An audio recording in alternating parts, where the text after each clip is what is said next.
Let's go. We have with you, Darko, the one and only. Hello. All right, Darko Markovic from Serbia. So Yes. let's chat.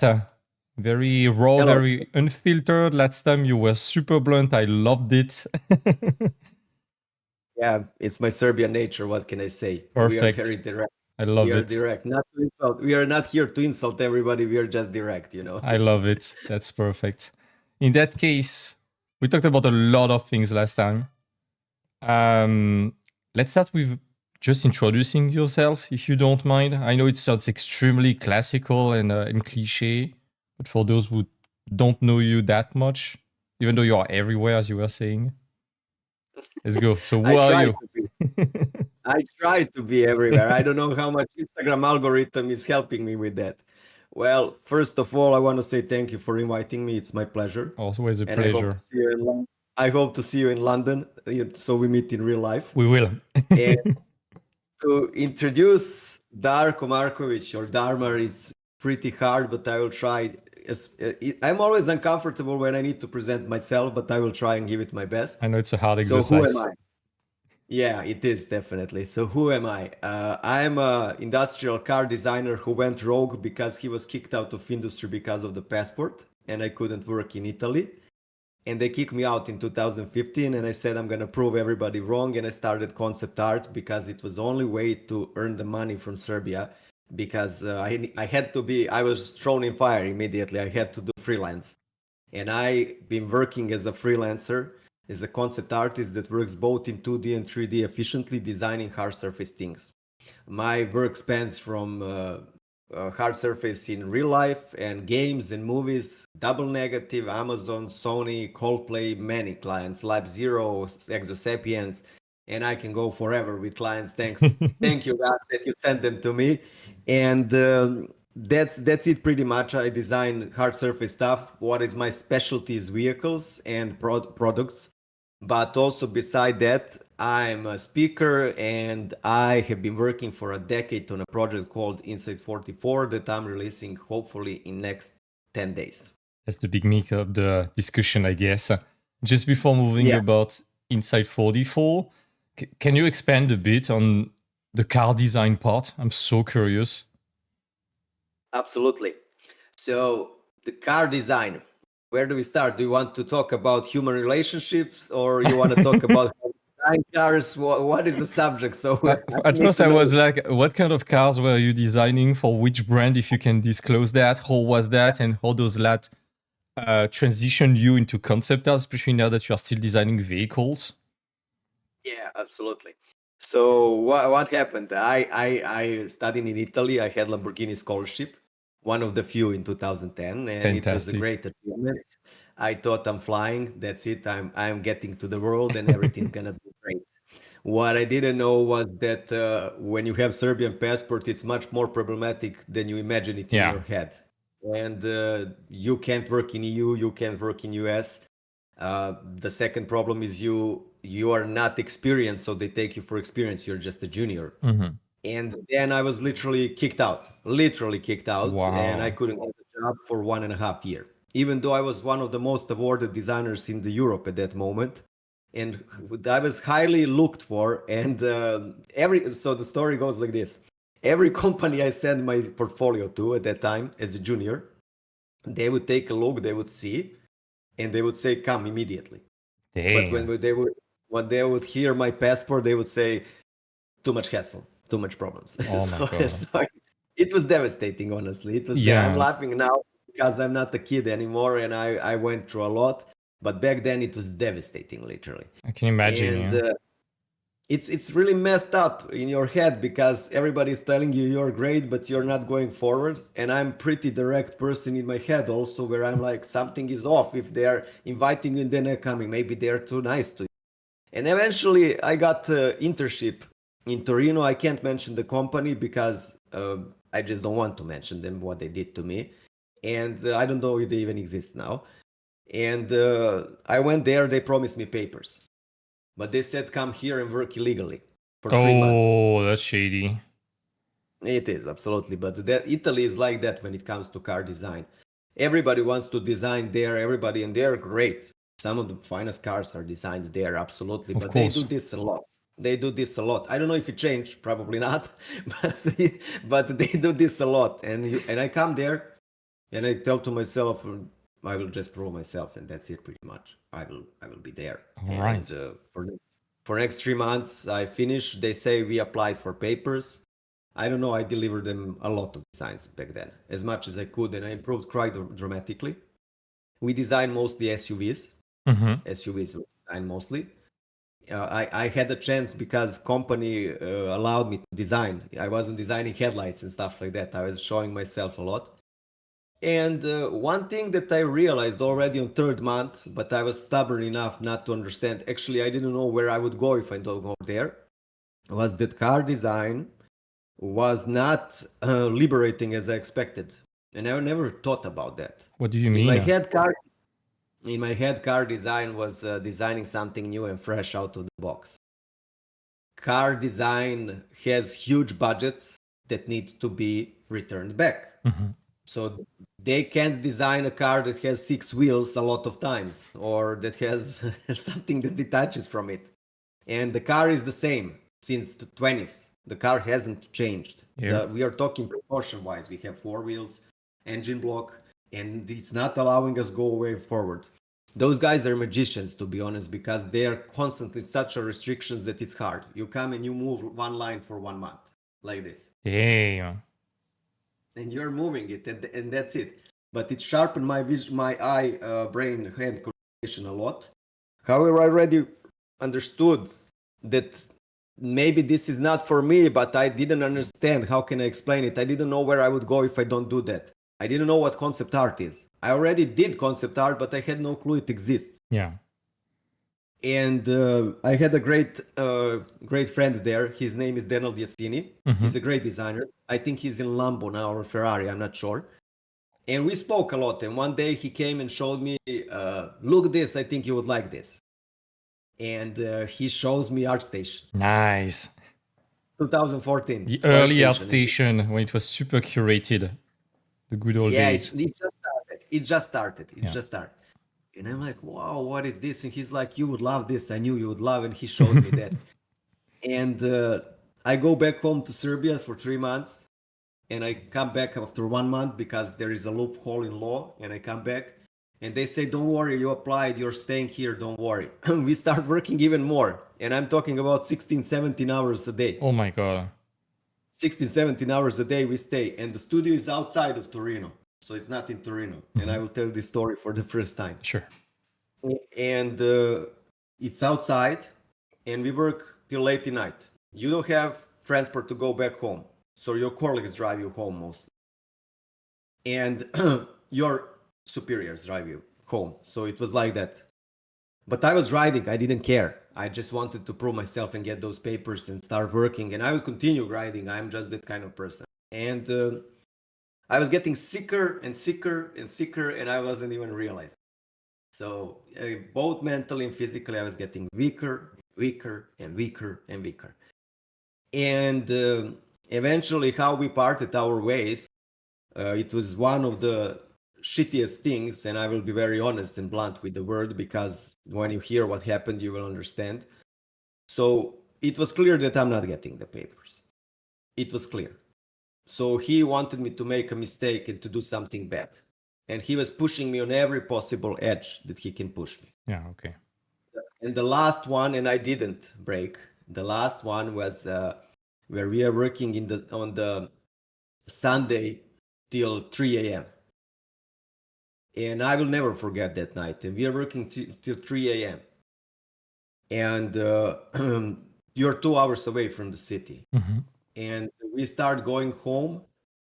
And he tells me, the boss, Darko, we don't have space in the car. You will have to go alone home. Whoa.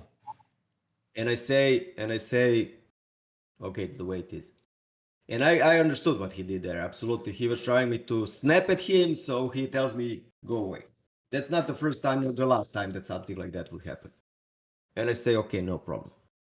And to prove him wrong, I walked home through the night. I'm Serbian. So Oh my we are God. not That's afraid. We are not afraid of anything. I walked 2 hours home. I slept, woke up at 9. At 10, I was at work again dang. in the month. And he says, no, don't worry. The papers are coming. That day, he doesn't order me lunch. Everybody gets lunch. I don't get lunch. And stuff like that. And he is pushing me. He is pushing, but I left tomorrow to Serbia because they sent it. They sent it, so it was destined to go.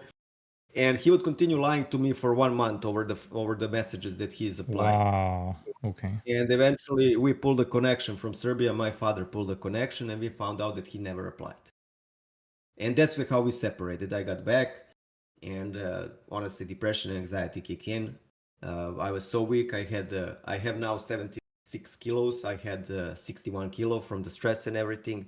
So you literally, something was protecting me. If I continued that path, I would die. And I was so too stubborn to stop. So when I got back, that's when I started looking what I'm gonna do. I was with $0 back at my parents' home.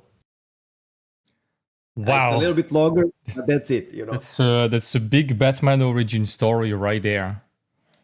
And yeah, you're not the first one to talk about the visa thing. And it's crazy because you talk with everyone in the industry. The world looks big, and as soon as you look at it through the scope of visas, it's so small and so restrictive. And today, companies, they are so afraid to hire freelancers unless they massively trust you. And some countries that are a bit secretive, they shoot themselves in the foot because they can only hire people from their country or around, and the sample is way too small. It's the way it is. Countries are protecting their force, also their workforce, and it's completely normal, absolutely, to protect yourself. Also, some governments make some horrible moves, and you're not welcome, like mine. Like mine. So you're not welcome. We can talk about that forever. And I completely understand the situations. However, I wish the law was a little bit different for extreme talents and stuff like that. Because that would be one thing is to be talented, but extreme talent is a completely different thing. Maybe the borders should be a little bit weaker there to cross, Yeah, they should. There should be exceptions for exceptional talent. I completely agree with that. Like I've seen it even with people I know that are from kind of dead end country like Pakistan, India, those that are even Mexico. Some kids are super talented, like exceptional level of talent, and just because of the visa, it's a nightmare for them. Yeah, that's the way. But I will tell you, I come from the worst part of the world when it comes to art, and I will explain you why. We so if you're in India, let's say, which is a country that doesn't have money, and I mean, listen, when somebody tells you India doesn't have money, that's a lie. They have money, but it's not distributed good. They're maybe one of the richest countries in the world. Oh yeah, definitely. And I was there, trust me. It's insane how much money the guys that have. I have never seen that anywhere in Europe or anywhere. I have never seen that. Yeah, the money disparity there is insane. It's insane how rich they are. And the universities are top notch also. So you are in India, let's say, and you can get a work in EU or USA, but you have work around you. You have experience to get. When you get experience, you apply and you go. In Serbia, you don't have anything. So it's, as I told you in the beginning of the story, come, you don't have papers. Okay, we don't want you. Find experience. How do I find experience if I don't have anything? So where do I go? What are you telling me? And it's a normal answer because even in India and Pakistan, you go from Pakistan to India, you have studios there everywhere. India is full of studios. China is full of studios. Of course. What is 1 year to get experience? Where do I go? Where do I go? So this leads me to my next question regarding your story. So it was 2015 when you quit the car industry. 2014. Even more than that. I remember very vividly, I was a student at the time. There was little to no tutorials available on the industry. There was a few. Matche just launched Learn Squared, something like this. It was so niche, so curated. Nobody knew how to break in the industry at the time. How did you do?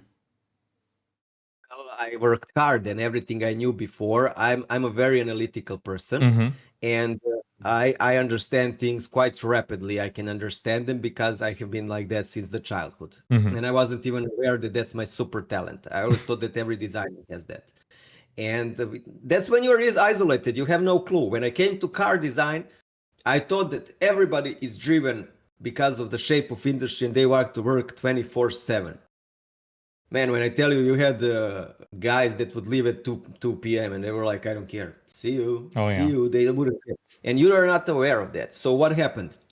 I came back, and in car design in Italy, when I was there, we had a lot of discussion and even arguments. They would tell me not to use 3D because 3D shouldn't be used in design. And what I mean by that, you shouldn't use 3D when you're designing, but when you're finishing surfaces, you use 3D. It takes time. But then I was one of the rare people in car design that was using polygons. So they were all using NURBS. NURBS are very restrictive. Yeah. That's the final shape you get like this. It's final. Back then, that was magic. And I saw potential that you can design with polygons. I was doing that for 4 years before them already. And and I was like, that's the way to go because I see the shape. I can spin it around and so on. We even had the architecture department there where they needed some bridge. And I designed for them in 1 day, literally 1 day. And they were in a shock. They were in a shock that I designed it in 1 day. And I realized there is a loophole there and I can run through it. I can run through it. My career, by the way, started first with 3D. I started using 3D at the age of 18. I was curious that was downloading on internet. And then I switched to 2D. And so that's how it went with me. And you asked me how I got. Well, I came on internet and I started looking competitions to prove myself because I need to prove myself. I don't have a studio to prove myself, so I need a competition. And I had again luck that I had a lot of moments in my life where something looked terrible for quite a lot of time, and then eventually it proved to be amazing. Yeah. So there was a competition, ArtStation, and I applied, and there was a vehicle design that should be subcategory. Nice. Not the main category. So the main was environment and character. But I designed Earth Giant, my infamous Earth Giant, and it won ArtStation. And that year, they decided to put me on a spotlight. Not character, nothing. It was so much advanced that it was on the spotlight. Nice. And I got, all of a sudden, whole internet was buzzing about that. Whole internet, everywhere you can see Earth Giant. And people like the story also because I posted what happened in Italy. Next month, there was IFCC in Zagreb, the biggest conference at that time in Europe, beside others, and that's 1 hour flight from Belgrade. And I was in a state I didn't know if I have energy to go because my head was falling constantly from tiredness and so on and so on. But I decided to go for 2 days to meet people. And Marko Zec offered me free ticket when he saw Earth Giant. Nice. And I'm thankful for that. And I went there and I landed. Timothy, it's one of the strangest feelings in my life. When you are isolated like here, and I will turn around, like you're in this room, everything you're here, everything that you do, you have no clue what people are telling about you. You have no clue how they perceive your work. It's an incredible feeling, yeah. I land in Zagreb, and I'm like, okay, I won ArtStation. It doesn't matter. There are some Hollywood guys and so on. And I landed there. People were approaching me as I was a celebrity on that conference. For me, something similar happened to me a few months ago. It was a shock for me. You understand then? And but it was so strange. It was so strange because I was like, I didn't know that you like this so much. And they were like, oh, Darmer. And I was like, it was such a 360 change. Yeah. I was in a shock. It forces you to grow so fast when something like this arrives. Absolutely. Strange moment. Yeah. It was the same for me at Kind of Art when I arrived at the mixer before the event. You know when you play an MMORPG, you arrived in a raid and the whole map grows you? That's exactly what happened to me. I was like, wait, I'm just a kid in pajamas running a mentorship. I have Fyodor Quincy and Leo Avro growing immediately. What the fuck? It's a very strange feeling. But we are isolated. You are there with your plant behind you. I'm here with my, I don't know what, with my kettle. And that's it pretty much. And Yeah. then I always say to artists, go to conferences. It looks expensive, but the return It's is insane. so And you worth everybody, it. The connections you make, the network opportunities, the tips you get, it's so worth it. absolutely, absolutely. So you arrive at IFCC, and then what's next? You're a rock star now. Yeah, I feel like a rock star, but I don't have clients. That's the thing. I still didn't have clients, and I very quickly realized that I need to expand my portfolio to have more hard surface in it, not just vehicle. Mhm. And then I started to design weapons, of course, props and stuff like that. And very soon the traction would start, one by one, one by one, one by one.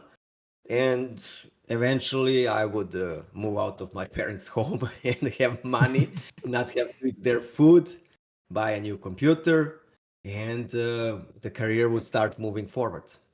I would go to other conferences, of course. Every money I would earn, conference.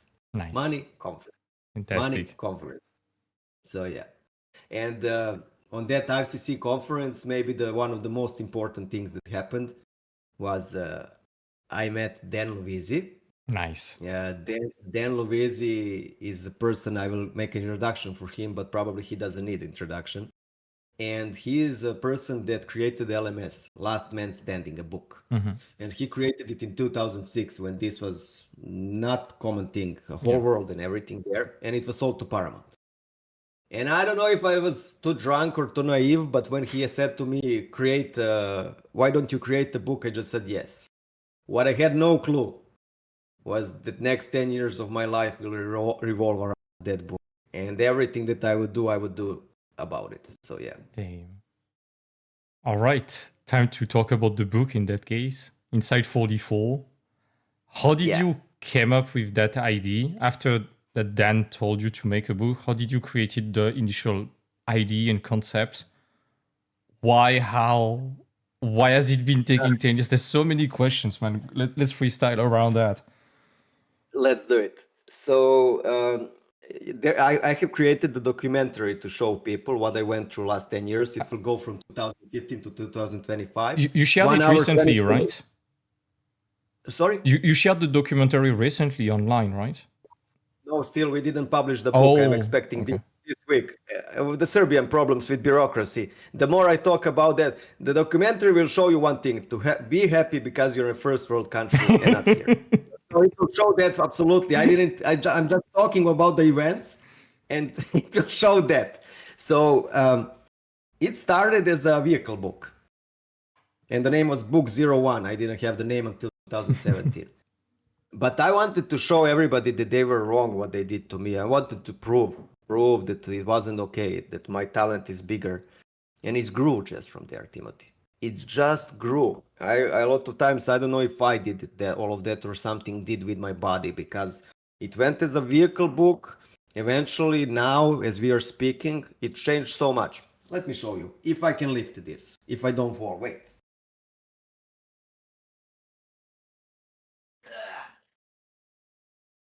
What's This that? is 15 kilos. So these are all the books that were printed throughout 10 years until the final Holy one. These are shit! lying today. Those are all the books. Damn, even just one is so heavy. 2.5 kilos How of many design porn, how many pages is that? 544 pages. Of pictures? 544. No, no, no, no, no, no, no, no, no. Don't tell me that. Oh my Of a god. world building. Of a Oh world my building. god. First part of the book, you are introduced to planets and everything. Second part of the book, you are in a graphic novel where you are with the story. So Wow. that's the second part. My god. Third third part is you are with the characters that have a complete backstory. Damn. And fourth part of the book is what I'm known for, and that's just a second. I apologize. I'm trying to spin. No, don't worry. That's a heavy book. I can't show every page because there is a lot of designs you never saw. I'm hiding them until it's the release. That's why. I apologize, but third parties vehicles. Whoa. Third parties vehicles and machines. 544 pages. A4. Game. All came from this body. So the documentary is going to be super fun because you will see this is not the final cover. This is not the final book. So last book is coming. So this is not the final, but this is it. The cover now has splash of blood behind him like this because it represents what I went through it with it. Yeah. And it looks a little bit dark there. I don't know why, but the colors are much better when I'm here. Don't worry, that's the webcam and such. But So yeah, I can use it as a gun. So yeah, it has been 10 years. You told a lot about the suffering around that book, the anxiety, the frustration. So let's talk about that. Well, can I make a small commercial about the book before I continue? Anything you want, I don't care. So we are releasing the book now. When I say we, me, maybe I got a second personality during the creation of the. And like Gollum, because he talks with himself. Precious. Yeah, my precious, definitely my precious. Actually, I threw this book too many times at wall. Two of them are broken. Oh my god. Everything. I just threw it. So I'm releasing it as a physical copy like this, collector edition, limited. It will be on my website, and I'm also releasing digital. I decided to go with digital because I can't ship to every country. They don't guarantee me that they will be delivered. 70 countries can get the book. And 544 pages, premium content to science fiction museum in a book. Link will be down below. Grab it. Yeah, thank you. We are releasing, hopefully when this interview comes, the company is finished and everything.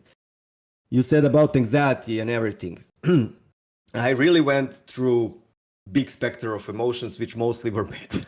So it was extremely draining, extremely hard, and extremely worrisome is the right word. In overdrive, constantly in overdrive when you're creating something like this, because this was not done by team, this was all alone. So, yeah, you said you wanted to prove the world initially that you were so good. I think you proved it. I don't know if it's enough for you, but I think the world recognizes that you are the hard surface guy. Thank you. I think it was the initial motivation, as you said. Yeah, it was initially the motivation, but eventually around year 7, I realized that anger can't anymore move this forward. Yeah. I have a spiritual teacher which recovered me in 2015 from everything, and we continued to work for next 10 years. And I do yoga, I do meditation, I work with her. Watch out, guys, for frauds. Don't go with anybody because that's very delicate. I had again luck before her. It was a mess, so I know how bad it can be. It's so hard to find a good spiritual coach, guide, mentor, however you want to call it. It's very hard to find. Absolutely, it's hard because there are too many frauds out there. There are too many frauds out there, and I realized that anger is not working anymore. That the mission is wrong. And I realized that my mission is not working just for myself. It just clicked that I'm representing Serbia as a country and every person in this world that was neglected because of where they were born. And that's how it progressed. And if you see my helmet that the main character is wearing, the helmet in the story, I'm not gonna tell you the story. This side is normal. But this side is scratched from the crash. Nice. And that's what it represents. That's what it represents, you know. It's fantastic. So, thank you. It was supposed to have toys. It was supposed to have toys and everything, but due to bureaucracy of Serbia and problems, all of the problems that I had to cut them down. I had to cut them down, so it's now just a book. In the future, if all goes good, the revenue starts coming, and we will expand. There is no, and the funny thing I will immediately say is that immediately for next 2 years I have things to add. For next 5 years I have things to add in Inside 44 as Nice. book, as a toys, as so yeah. So there is a lot of frustration there. It's incredibly frustrating because two of my biggest frustrations, one was talking with literally agents, producers, and them that totally neglected Inside 44. Yeah, They told me didn't about even that give. last time. Well, to summarize, this part is that I applied to 600 literally agents and publishers. Nobody wanted to publish Inside 44. And the producers, there was a lot of the times that they just started to steal. And I was even offered $1,000 for the whole story. And Yeah, the Hollywood producers that you were mentioning last time. yes, $1,000. You will see everything in documentary. It's fun. It's fun. And I politely rejected that, and then probably went through my room and kicked the book around or something like that. So that was, but it's okay. They don't need to understand. This was my trajectory. I understand. The second thing is hardest thing of the whole book was combining every element to talk with each other. Eventually, it took me around 3 years in InDesign to lay out the pages so they are all speaking with each other. Because if the first page is not speaking with the all others, it's everything falling apart. Yeah. One thing is just to put the images and everything a little bit text, but this is everything talking with each other. The third thing that frustrated me most was when you work with people and you offer them a lot in return, 20-30% for something, and they act like they don't care. Yeah. That was incredibly frustrating. Yeah, this but is the horrible. It is. And I only got that kind of people working on this project. Only they would like to try to do something really fast and finish it. This project is not fast. You can't finish it. You know what you entered. I told you everything. I explained you. I didn't lie to you and tell you this is easy, this is hard. That's why you are getting 25 to 30% and so on. My business partners were horrible. That's all I'm gonna say. Horrible. That's why you made it fully solo. Yeah, because the one thing is I don't have budget for something like this. The second, we are coming to the fourth most frustrating part, and I left that as 44. The most frustrating part is Serbia and the bureaucracy. Serbia has delayed this project. Serbia has mocked this project. Serbia has laughed at this project. Everything that could go bad, everything went bad with Serbian people here. They tried to trick me every time. They tried to take every time. They tried bureaucracy. I'm not gonna even talk about it. People Serbians can get insulted, but when they watch documentary, what they went through, and everything is put, you have everything presented, emails, everything. I presented everything. They will realize why I'm bitter like this.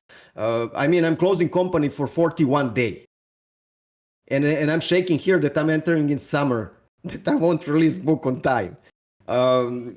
Beside that, I tried to go with publishers there. They offer me $3 per sold book of $200. Oh my god. Then the bureaucracy where I can't sell online from Serbia. I can work B2B. That's okay. You get pounds, dollars, EU, euro, and so on. But when you start selling, Serbia has a law where we don't have a stripe, which means I need to sell in local currency, which is dinar. And can you imagine Timothy coming to my website and you want to order a book, and the book is 27,000 dinars, and I will be the first person that will be like, okay, bye. Yeah, you don't even know how much it's worth. I mean, weird local currencies, it's a big problem right now. Yeah, so everything that could go hard, it went hard. To optimize the system to sell the book took 1 year. 1 year. But here we are, finally, here we are. So Damn, we're not complaining anymore about moving to a country that took me 9 months to do. Yours was harder, and it's just for a book. It's not even to move to a country. It's crazy. yeah, we went to another country. Yeah. That's always stressful a lot. Yeah. And it was the same. I thought the administration there was a bunch of bonobos who didn't know what to do, but it's nothing compared to what you just said right there. You come, listen, I will give you last month how it went. So I'm working. So you understand the bureaucracy, and you will understand from this story. So Timothy, I will put the glasses smart as I'm saying this. I come and I say, okay, I want to close the company. And she gives me a list. And she says, you need to close the company. You need to go outside of the city because your company is registered outside. Okay, no problem. I need to drive 1.5 hours to there. This is how the procedure goes. First, the guy that is doing the papers screws it up and gives wrong papers. I drive to there, and I come back 3 hours again. Okay. Tomorrow I go and I found out that the lady is on vacation. Oh no. So 6 days of waiting. They don't have anybody else that does that. Okay, 6 days.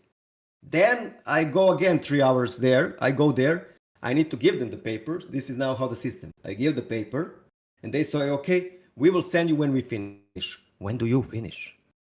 And they're like, maybe 1 day, maybe 10 days, maybe 15, who knows? How do I know? We will call you. They call me in 7 days. Amazing. Now I go there again, I take the paper, I bring it back. As I bring it back, I apply for that I paid all the bills for tax. Now, comes the fun part. Now comes the best part. So you got that paper on Monday, let's say. I got it, I think, Monday, June 12th, June 6th.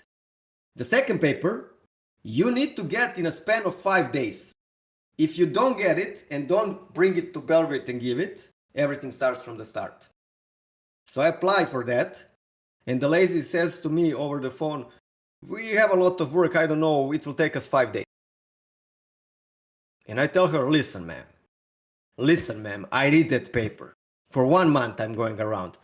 Don't do that to me. I need paper. She gives me paper on 4th day. So I need to drive again. I go again. And I need to drive fast to come back till 12 to give the paper. My God. And then I come back and I give the paper. And then you wait for 10 days to close the company. Today the company was closed. Whew. Welcome. But when you are opening anything, it's much easier. 3 days. So now we have 3 days to open. So I'm just trying to give you the perspective of my life, how it goes. I'm just trying for you to understand. I'm pretty sure a lot of artists would be able to somewhat relate to that because we are artists, we just want to sit and draw all day. And anything related to paperwork or business, people tend to be very allergic to that. Oh, that's the right word. People in art really don't like papers or money. And I'm really saying this. Anything that comes with numbers or artists is hard. Yeah. And that's a wrong approach. But for papers, I completely understand. I would sit here with my kettle, talk with my kettle, and that's it pretty much. Yeah, there's not that much tips to do regarding administration besides be patient and try to have a substitute to avoid killing the person. But absolutely, regarding the business skills, I remember we talked vividly about that in your previous conversation. I think that's that's a very nice chair that you have on the left, by the way. It seems. Yeah. I want one. Thank you. I'm just trying to lower you, but my camera keeps falling. Don't worry, we can see you well. Don't worry. But yeah, regarding the business part, while it's understandable that some artists might be a bit allergic to that, that's what brings you money to the table eventually. You want to talk about the business part of art? Absolutely, let's talk. Oh yeah, absolutely. According to you, what do you think are the most important business skills that an artist should have? The two most important business skills for me artists should have is knowledge how to approach the contract. Mm-hmm. And the second thing is to network throughout the networks. It doesn't matter if it's internet networks or real life networks. Real life work much faster. If you don't have money, then it's internet. Yeah. And those are two most important skills for me, those contracts. 2024, I had done work, and for the first time, I lowered my guard after some time. Oh. It costed me very dearly. It costed me very dearly because they made a contract. And I will never forgive myself.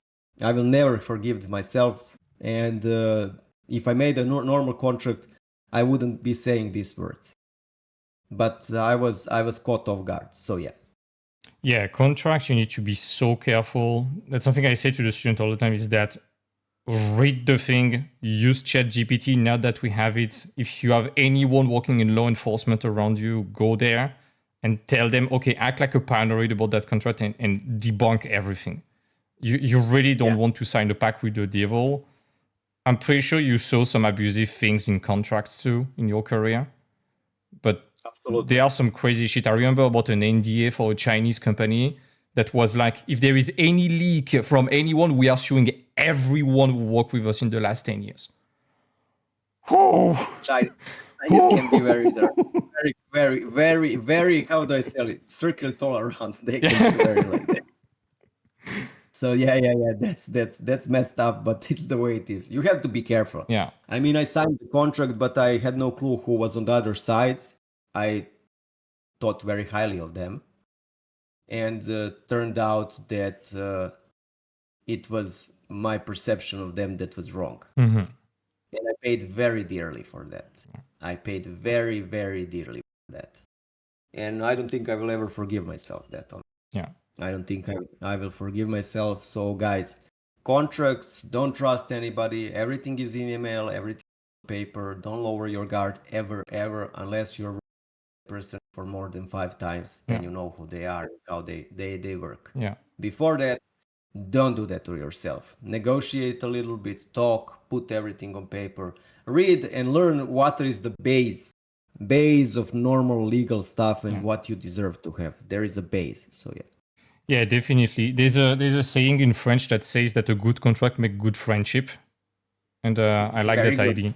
I like that idea is that if you really trust the person, you make a contract so everything is clear, everyone is protected. It's not to hold everyone by the collar and point your gun at everyone. It's just to structure things so there's no ambiguity. I think ambiguity is the worst part of lacking contract or proper legal structure. And it's better to know, even if it's a bad news, than not knowing at all. It's going to torture you so much. Absolutely. It's not pointing gun at them because you're not here to make a warfare. Warfare happens when something bad goes. But to make it before that, you need to put a normal contract. That doesn't mean you're punishing anybody. Mm-hmm. If you're asking for, let's say, you're asking for money or end credit, you deserve that because you work, not because you have it. And when somebody doesn't give you money or end credit when you sign the contract, you just pull out the contract. There is a lot of shady people in this industry. There is no question about it. Everybody wants to take something.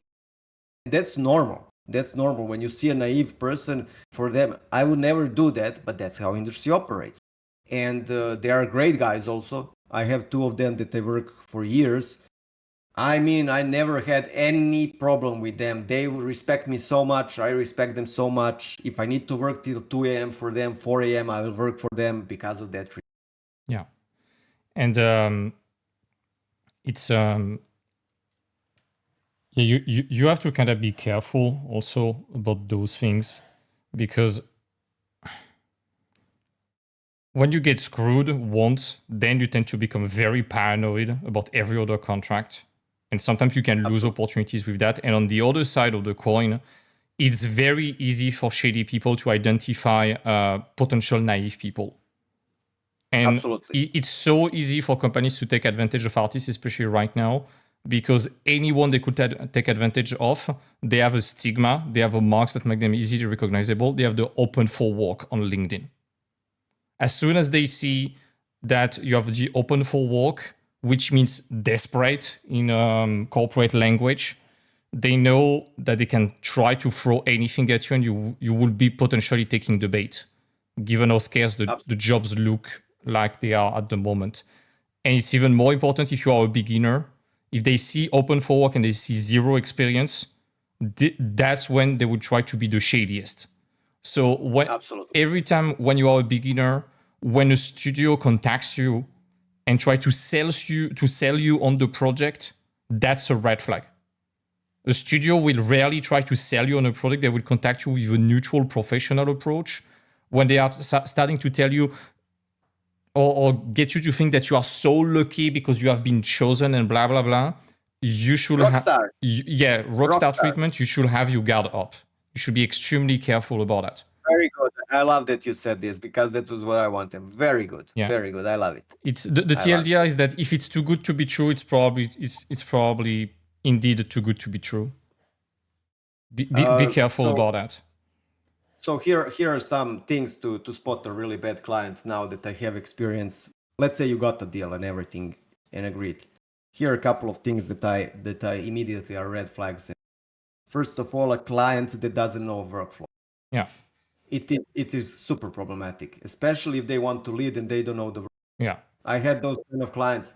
I had one client that for me that's one of the strangest experiences of my life. I eventually finished what I could, but I always like to talk about bad and good clients. I have a lot of good clients. Of There is no course. talk about it, but I think it's important for everybody who's learning to hear the stories about bad clients.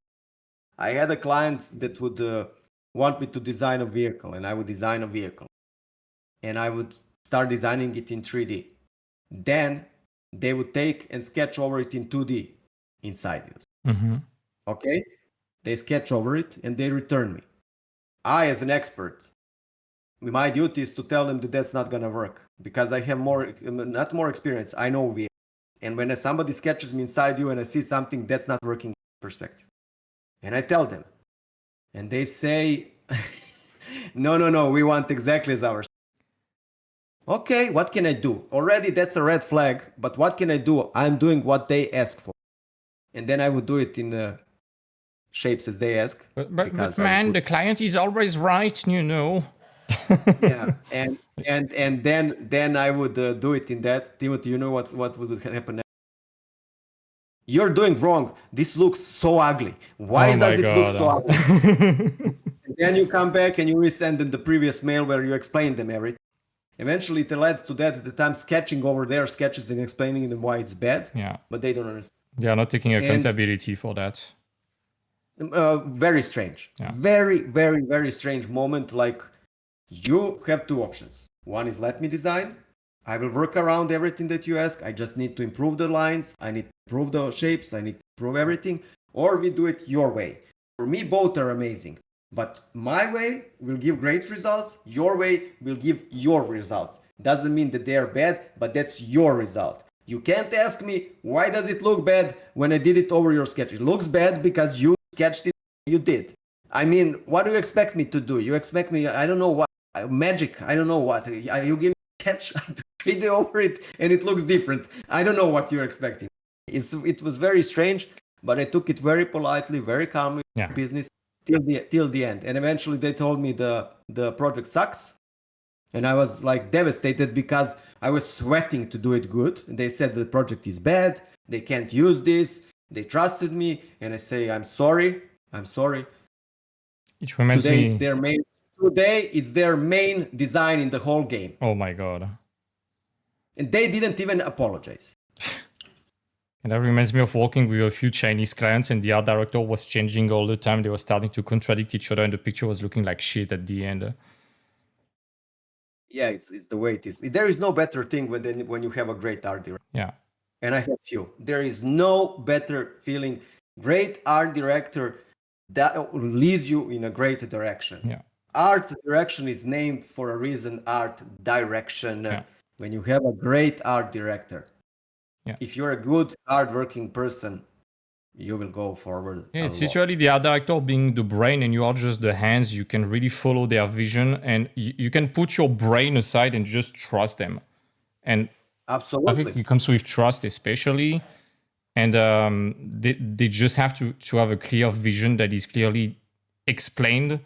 I always see like art directors, like translators. They are the crossroad between so many jobs. And they have to make sure that nothing is lost in translation while they communicate with like producers, concept artists, and 3D artists, which are three different animals. Yeah, it's a weird job, and there's a lot of misconception around it, I think. It's a very hard job. It's very hard. Many people want to be art directors because of the salaries and possibility of expanding. But it's one of the hardest jobs. You need to control artists. Controlling artists is very, very, very hard. Oh, yeah. They are weird animals. We are strange. We can say this, that, but we are very stubborn when it comes to many things. We push in a direction that we want. I worked with artists also, and I know how artists can behave. I mean, it's the way it is. That's why we were given these talents. Yeah. But when you have a great art director like I had, You enjoy every single moment because even when there is a mistake, they say, okay, this needs to go in this direction, this in this. This, Darko, throw it away. We are not doing this. And that's liberating. And when you have a director that sketches over your sketch with his, and then you do it, and it looks bad because they sketched, you know the story, how much different it is. Yeah. It's something that is very hard as an art director is to make sure you are not a people pleaser, and you have to be extremely comfortable with disagreement. I think that's something that a lot of art directors miss. Because like anything else, there are good art directors, like fantastic art directors, and there's a lot of not so good art directors. And I think the biggest problem is that they don't want to offend the artists, or they don't know to communicate in a way that is constructive, even when it's a disagreement. They are afraid of conflict, and you let the situation rot by just being silent about that, and eventually it compounds over time, and the product is shit eventually. Absolutely, perfectly said. Because when you are making something, our director is leading. Yeah. That's the person that's leading. You're not leading. I'm not leading in that moment. First thing, I still shy away from art directing, even though I created the whole world and everything. I said to myself, I don't want to do it until I have enough experience, because you need experience to be art director. Yeah. For real experience. Then probably I will need experience with people when I start working, because a lot of characters, a lot of egos. So I'm still shying away. But the second thing is what you said, and I love that. They literally pretend that everything is good while the design sucks. And you're like, and how do we get the perfect design if we pretend all is good? If we pretend all is good, we will never get this.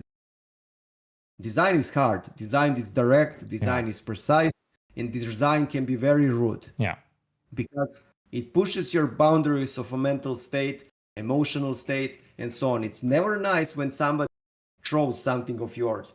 But I'm so used to it, I don't have a problem when somebody tells me something like that. I don't have a problem at all. You tell me, Darko, this sucks, I will find a way how to fix it. Yeah. But if you are leading me in a direction that I explained, where you sketch over my sketch and then you ask me why it looks bad, that's when I get lost, like everybody normal would get lost. Yeah, definitely.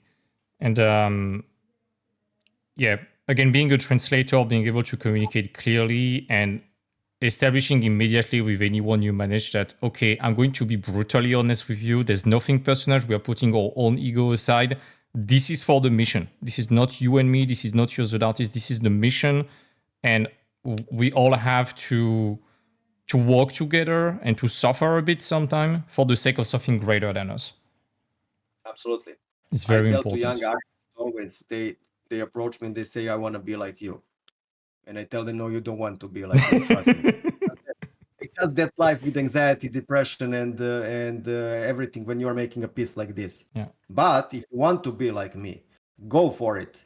And the one thing that you need to remember is put the best work out there next to you. If your work is not close to it, you're doing two things wrong. One, you love your work too much. Two, you don't love your work too much. And I will now explain what I mean. You love your work so much that you're not throwing away bad work. So you love it too much. You need to throw. I don't know how many sketches I had that I threw from this project, how many ideas I threw, how many ideas I... The second is you don't love it enough, which means you're not putting enough effort to throw the sketch. Yeah. So it's like that. It's like that. It's constant balance. But when I told this already in other podcasts, and I told this on presentations. When I was in Italy designing, we would make sketch, put it on the wall, and it was digital. But the generation before us did it 2D with the hands and everything, marker. They would do it with markers. And you would put it after 1 week on the wall, the rendering, and the teacher will come, professor, take out, this is a small marker for them. It was this big, takes it out.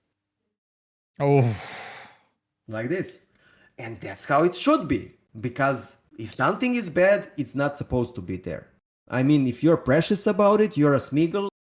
Ring, what happens to Smeagol? He eventually dies in fire because he... And that's it. It's a balance. Yeah. It's that's what I say to the student. It's like I impose a mandatory like 50 hours of work on what I call broad design at the beginning. I know in production you will have less time than that, but it's just to force them to go as extreme as possible in any direction. And we are like, most of it will go to the trash bin. This is just to experiment, to try, to push as far as you can an idea. It's better to be too radical than not enough. And we'll narrow it down and land somewhere in the middle eventually. But you have to provide choice to the client. If you just set one design and you just change one belt or one mini detail, you are imposing your stuff and it's not good. So it's very important to be radical at the beginning. And then, like a funnel, you're going to filter through that. I absolutely agree with you, and I've been following you for some time. That's why we started talking. You're doing a great stuff for industry because I see how much your students are improving. Nobody can deny that when they see, and the difference is crazy. Which I immediately knew that you are not patting them on their head. Come for another course Oh to no, me, but you're. it's That's very. it's brutal, and that's why there's that much filtering at the entrance. I'm probably leaving a lot of money on the table by refusing people who want to join. It's like I need to fall in love intellectually with the person during a call and be like, okay, this person gets it, can endure a few slaps, and has the guts to tank the job, because it's a hard job. Let's not deny that. This is what good design is, and I will explain it very shortly. This is what good design is for me, and I will explain why. So you see, these were all dots before I started, and this is eventual design. What meant by this eventual design? When you are designing, you have dots everywhere that you are positioned. Some of the dots will stay, some will go. We removed these two; they are not anymore. That we got a completely different shape. Some dots will connect. We connected them as a shape. And some dots will be stronger. And that's all what makes a good design, choosing the right dots in the right way. Yeah. And the solutions are limitless. If you are keeping every dot, you are keeping every dot, okay? We have dots, and you are keeping every dot that we just talked about, and you're too precious about your work, you will get just the boring dots. Yeah.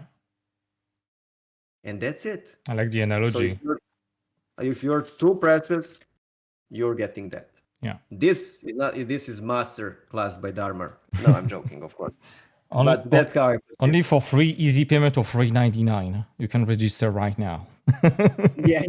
That's always 99 at the end. You know, when I was growing up, my father, he's a brilliant mechanical engineer, and I grew up in a dangerous hood in Serbia and so. And it was fun growing up. I loved it. But what I want to say, I thought that everybody had it like me at home. Something sucks, they tell you it sucks.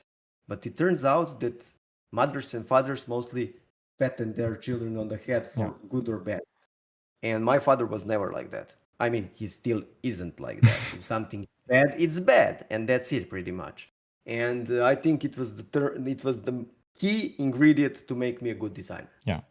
I think we share that common point that we have been raised being exposed to like blunt honesty, and it's not to be mean, it's just to be constructive and straight to the point. And we talked about that last time, but in my opinion, what is missing the most in the industry today is honesty. Actually, we have way too much toxic positivity online. We have been having that for, I don't know, since 2016, 2018, and I think we are heavily paying the price for that today.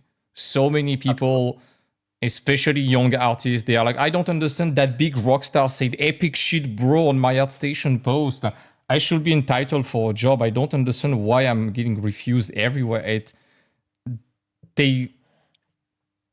I don't want to put the blame just on young artists, but a lot of people don't understand that the industry is crippled by toxic positivity at the moment. It's kind of, yes, man, yes, bro, that's cool culture. And it's so detrimental. The whole world is crippled by that. Yeah. I told you the sentence last time. Many people go to sleep with toxic positivity and wake up with depression. Yeah. It is like that. It is. If you are toxically positive and you think that everything is jolly in life and you pretend that everything that you will never face your fears or your problems. If I told to myself during my career everything burning around me, we have a famous saying, fake it till you make it. Yeah. I absolutely don't agree with that. Absolutely, because it's built on fakeness then. Yeah. Your pillars are fakeness. And something that's fake, it can fall apart Yeah. like this. Yeah, you're going to get And for exposed, me, especially today online. absolutely. And you see that all the time in industry when something is built on fake. Yeah. You see it very fast. It starts, let's say they get 3 to 5 years of amazing and then they crash overnight. So if modern psychology has destroyed many lives. I absolutely agree on that. And absolutely, it's sad to see many people are hurt, injured. I know how it feels. But the only way, and the first step that has always been, is to know that you are in a problem and that you need to fix it. Yeah. Same with design. You need to know that something is not working and you need to fix it. It's hard. It's not easy. Design is one of the hardest professions in the world. One for sure. And it's the way it is. You can't run away from it. Yeah. And it goes hand in hand, I think, with that idea that everyone is a freaking clone of each other today. At least on the aspiring artist side, that thing bugs me out so much now. Like, I'm going to sound like a grandpa for a second. I'm just 30 years old. But back in my days in 2016, it feels like ages. It feels like 10 generations ago. But it was hard to follow trends because there was none. There was a few famous artists, but nobody knew how to imitate Mache because there was no tutorial about photo bashing, so good luck. Everyone was so unique. There was a few trends already, like the salesman stick, the guy wearing a cloak walking towards a mountain or some shit like that. But besides that, everyone was really jamming around crazy idea.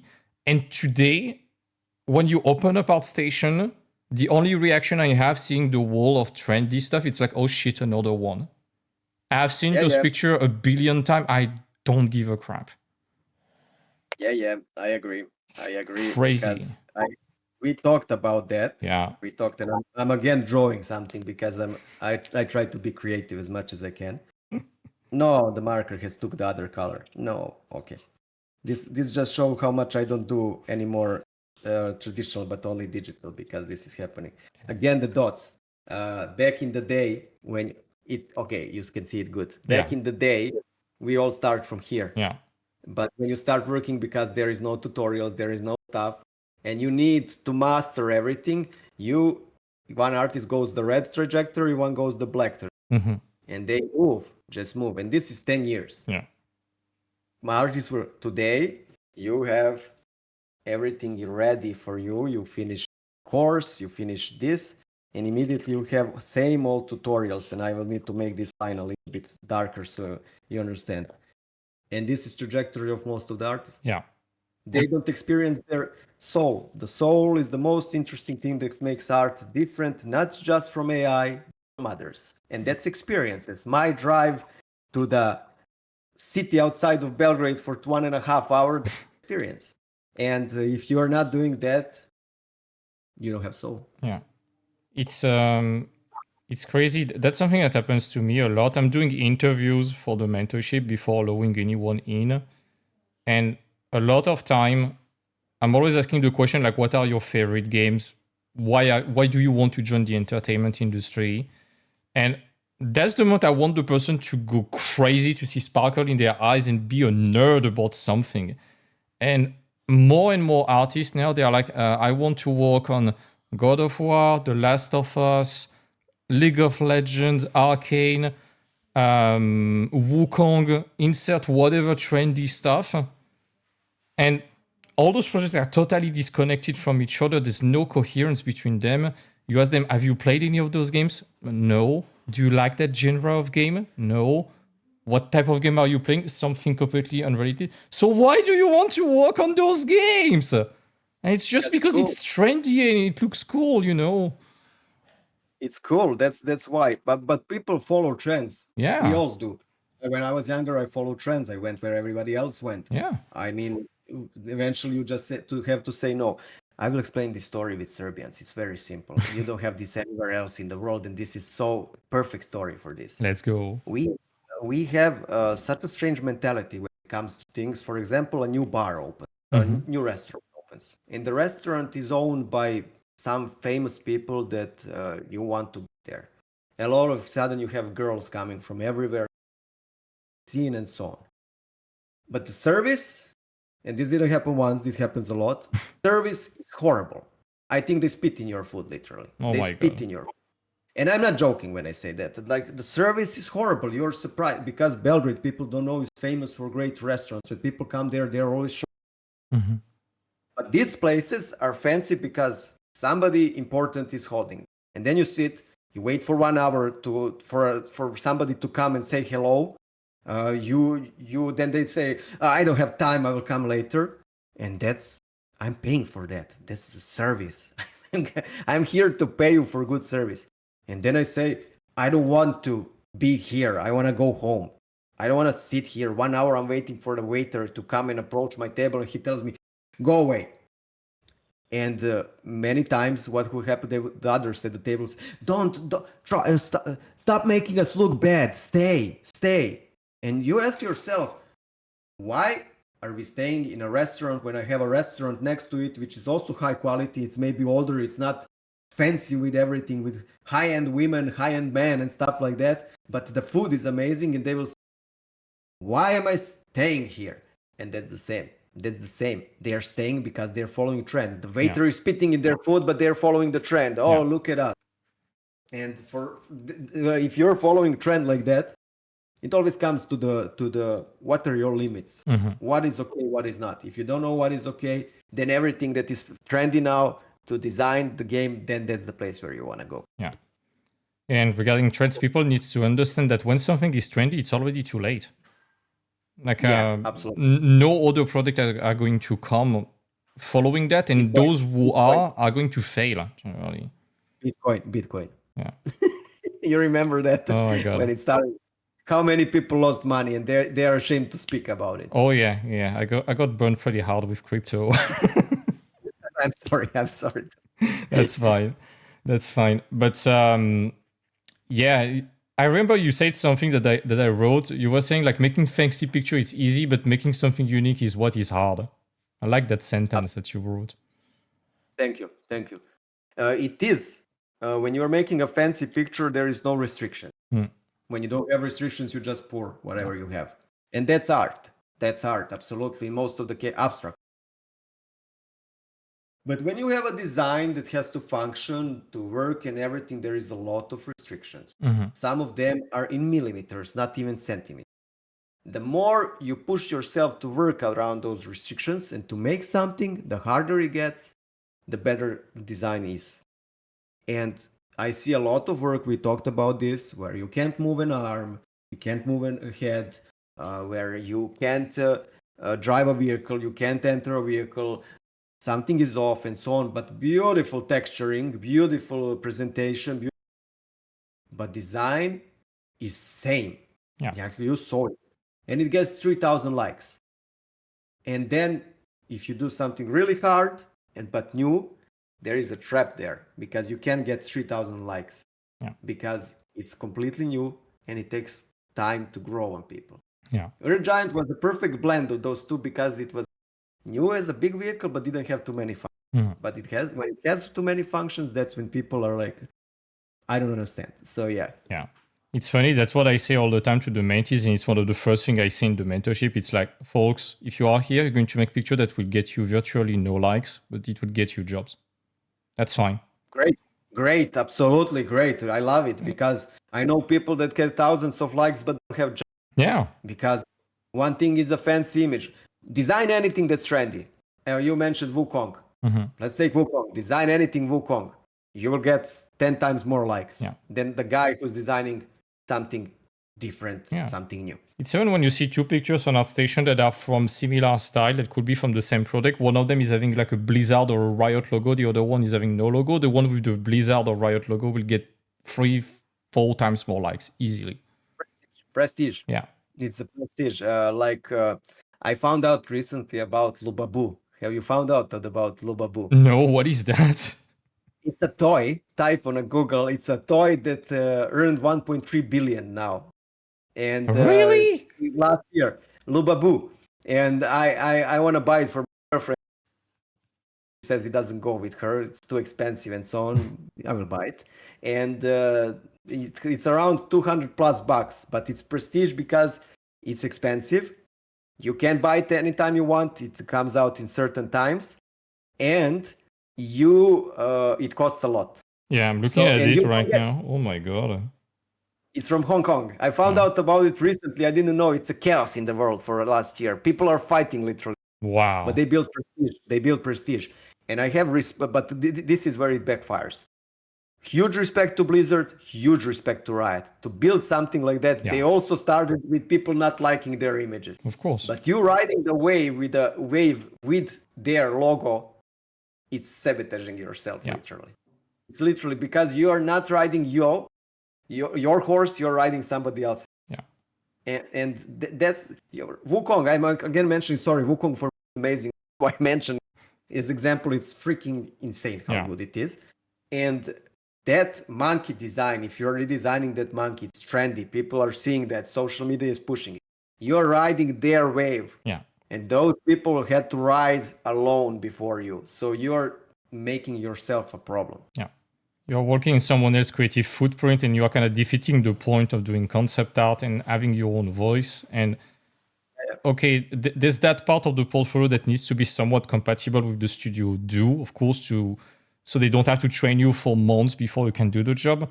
But there's also that important part when you need to show some sort of uniqueness and bring something fresh to the table. Otherwise, why would they hire anyone new?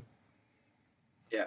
Yeah. Because and it's easier to ride off that wave than to design. But think about it like this: how many people have possibility to work in Riot or in Blizzard? How many people? And Yeah. there is a lot of jobs beside that. Yeah. There is a lot, and you are restricting yourself. I knew from the start. I went Timothy hard ways always because I knew my situation.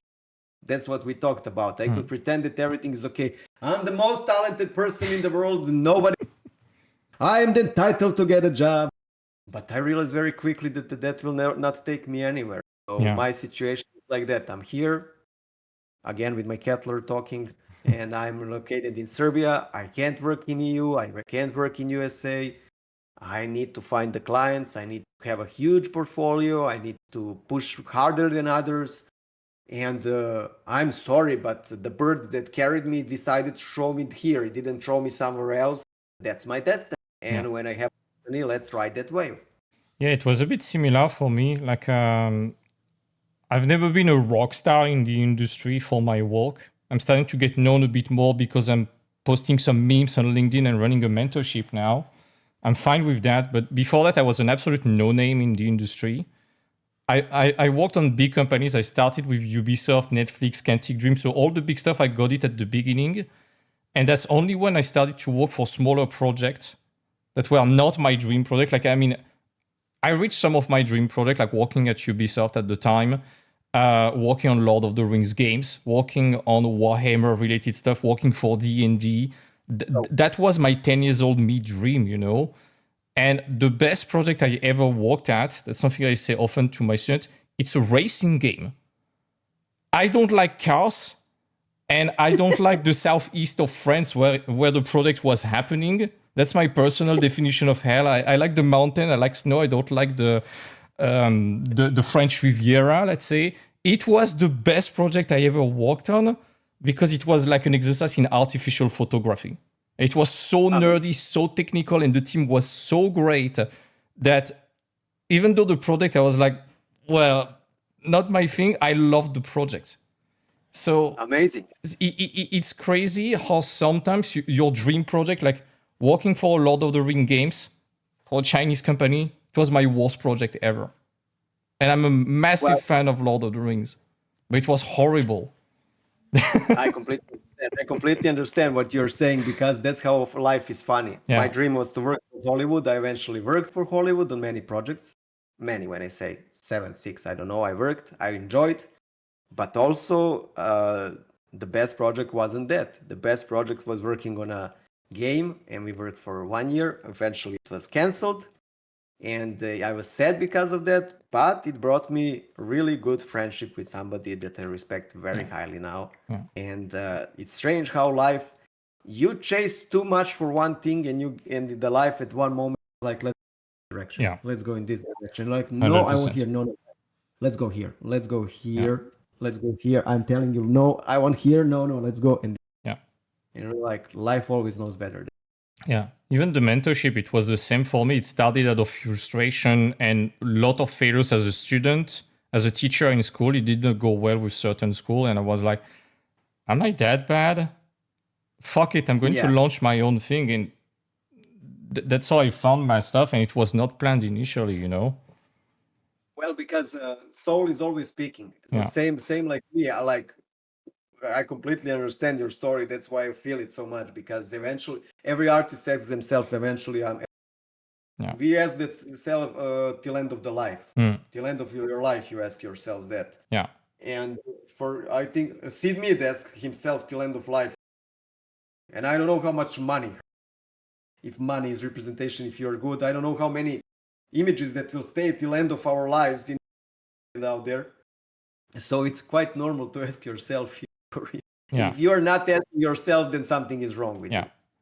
Yeah. So I think doubt and change of trajectories, it's the essence of being an artist. We are shifting minds, and our interests shift every 6 months. So that's normal, I think. So just don't do these things. Don't let the software drive you. Don't let the industry flow drive you. Do your thing and optimize around it. Yeah, that's something you were saying. Like, don't let the 3D drive you. It's very restrictive, as you were saying. And we see more and more people today, especially younger artists, like completely skip the fundamentals for the easy stuff. And what I'm always saying, even online, is that if any dum-dum with like 3 weeks of experience following a Blender tutorial can kit bash stuff, put an HDRI from Polyheaven and press render, can do it, this has no value. You're not. It doesn't make you a concept artist just because you're making fancy 3D, you know? Absolutely, because it's not functional, and the industry and the software and products are moving so forward that we have to have functional things. We have to find. It's not anymore just put it like that. ArtStation is oversaturated with hard surface. I mean, I watch all design, but let's talk hard surface, where I can tell it most precisely. That's where I'm expert at. The designs that would look horrible in a game, or look horrible in a movie, or would look horrible in real life because totally misproportioned, totally non-functional, totally just thrown there. And form follows function. And which function and form do you have if it's somebody? Yeah, it's kind of weird. I think that we talked about that already, but I think people got lost in the technicality today, especially because software are evolving so much. It kind of lowers the barrier to entry to make a fancy rendering. And again, at the risk of sounding like a grandpa again, back in my day when I got hired in 2016, I got away with very bad design because I knew to render photorealistic stuff like the Naughty Dog guys. Not as good as them, but close enough. And at the time, nobody knew how to make that. Or at least very little people knew how to make that. It was valuable. It got me away with bad design skill. Today, it's the opposite. Like, nobody gives a shit about technique anymore. It's a given. You either have it or don't have it. There's so many tutorials on how to make it that it's becoming a commodity. And now all that matters is the design and the storytelling and the gameplay you have. Absolutely agree. Because so important. It is commodity. Yeah. It is commodity. Everything is more accessible now, but there is a trap with that. Yeah, anyone can make a photorealistic render today. Anybody can get a Blender today. Yeah. Anybody. Yeah. The software is much cheaper than it used to be, much more accessible. Many things are much easier now than they used to be only 10 years ago. Yeah. But that also, as you said, is making too many easy roads. And when you have too many, consider it like this. We had 100 years ago horses. To ride a horse, it's hard. Your whole body is working. And when you're riding chariot, you have to walk here, you have to walk there, and so on. The moment we got cars, now we have trolleys. You don't literally need to walk. You don't need to walk, but not walking makes a lot of problems. Yeah. So you're choosing to be sick, and it's an easy trap. It's easy when you have money, and an easy trap. So that's perfect example where it is easy to get a trolley and drive around, but it's necessary to walk. Yeah. And I don't drive a trolley. I walk, I run, and so on, because being comfortable is a problem. Yeah. Being uncomfortable is a blessing. Yeah. And people don't realize that. Yeah. If it's easy, you already know it, at least in terms of improvement. When it's hard, that's when you are learning, or at least learning how to adapt. And that's what Antonio from Outward was saying in his recent video about mentorship, is that you have to be comfortable with being uncomfortable. And that's a skill that has been lost a bit today. I think, again, the toxic positivity thing. And yeah, do you still have a bit of time? Yeah, sure. Okay. Yeah, I just wanted to make sure. But in addition to that uncomfortable thing, there's also that thing that we talked about last time, is that I feel like in the industry we lost the founding figures, the big voices that were holding everyone accountable and were setting some standards. Again, you are one generation earlier than me in the concept art game, but we got the same father figures in the industry. Guys like Jamie Jones, James Spake, Fang, Tyler Edling, probably the last representative of that generation. The Level Up podcast with Derek, Jonas, etc. We grew up with that. We learned the job thanks to that. It was the only source of information we got. And all those voices, they might still be working in the industry, but they are gone from the public space and the public discussion. And it's funny that it happened roughly around COVID. And just like the Avatar, when we needed them the most, they vanished. And so many people are lost, and they don't have anyone who was holding us accountable. Well, those people, for all generation, they were constantly screaming at us, okay, this is what is expected in the job. They were like the Sergeant Hartman doing drills to us. I think that they got tired from everything. I think so, yeah. I'm absolutely sure that they got tired, because before we would comment, we would talk. Now it's all about likes. Two things separate. Positivity or insults. And I think they are tired of that. They are tired to be insulted without the reason, to just like and stuff. They disappeared completely from media, most of them. I don't see any likes from them. I don't see, and I knew before that they would like my work and stuff like that. For me, it was like a God came down and gave me Oreo, something like that. And now they are not doing it. I also disappear from time to time because it's too much, too many things happening. And if the person wants to do something, they will find. There is no need for them. There is no need for anyone.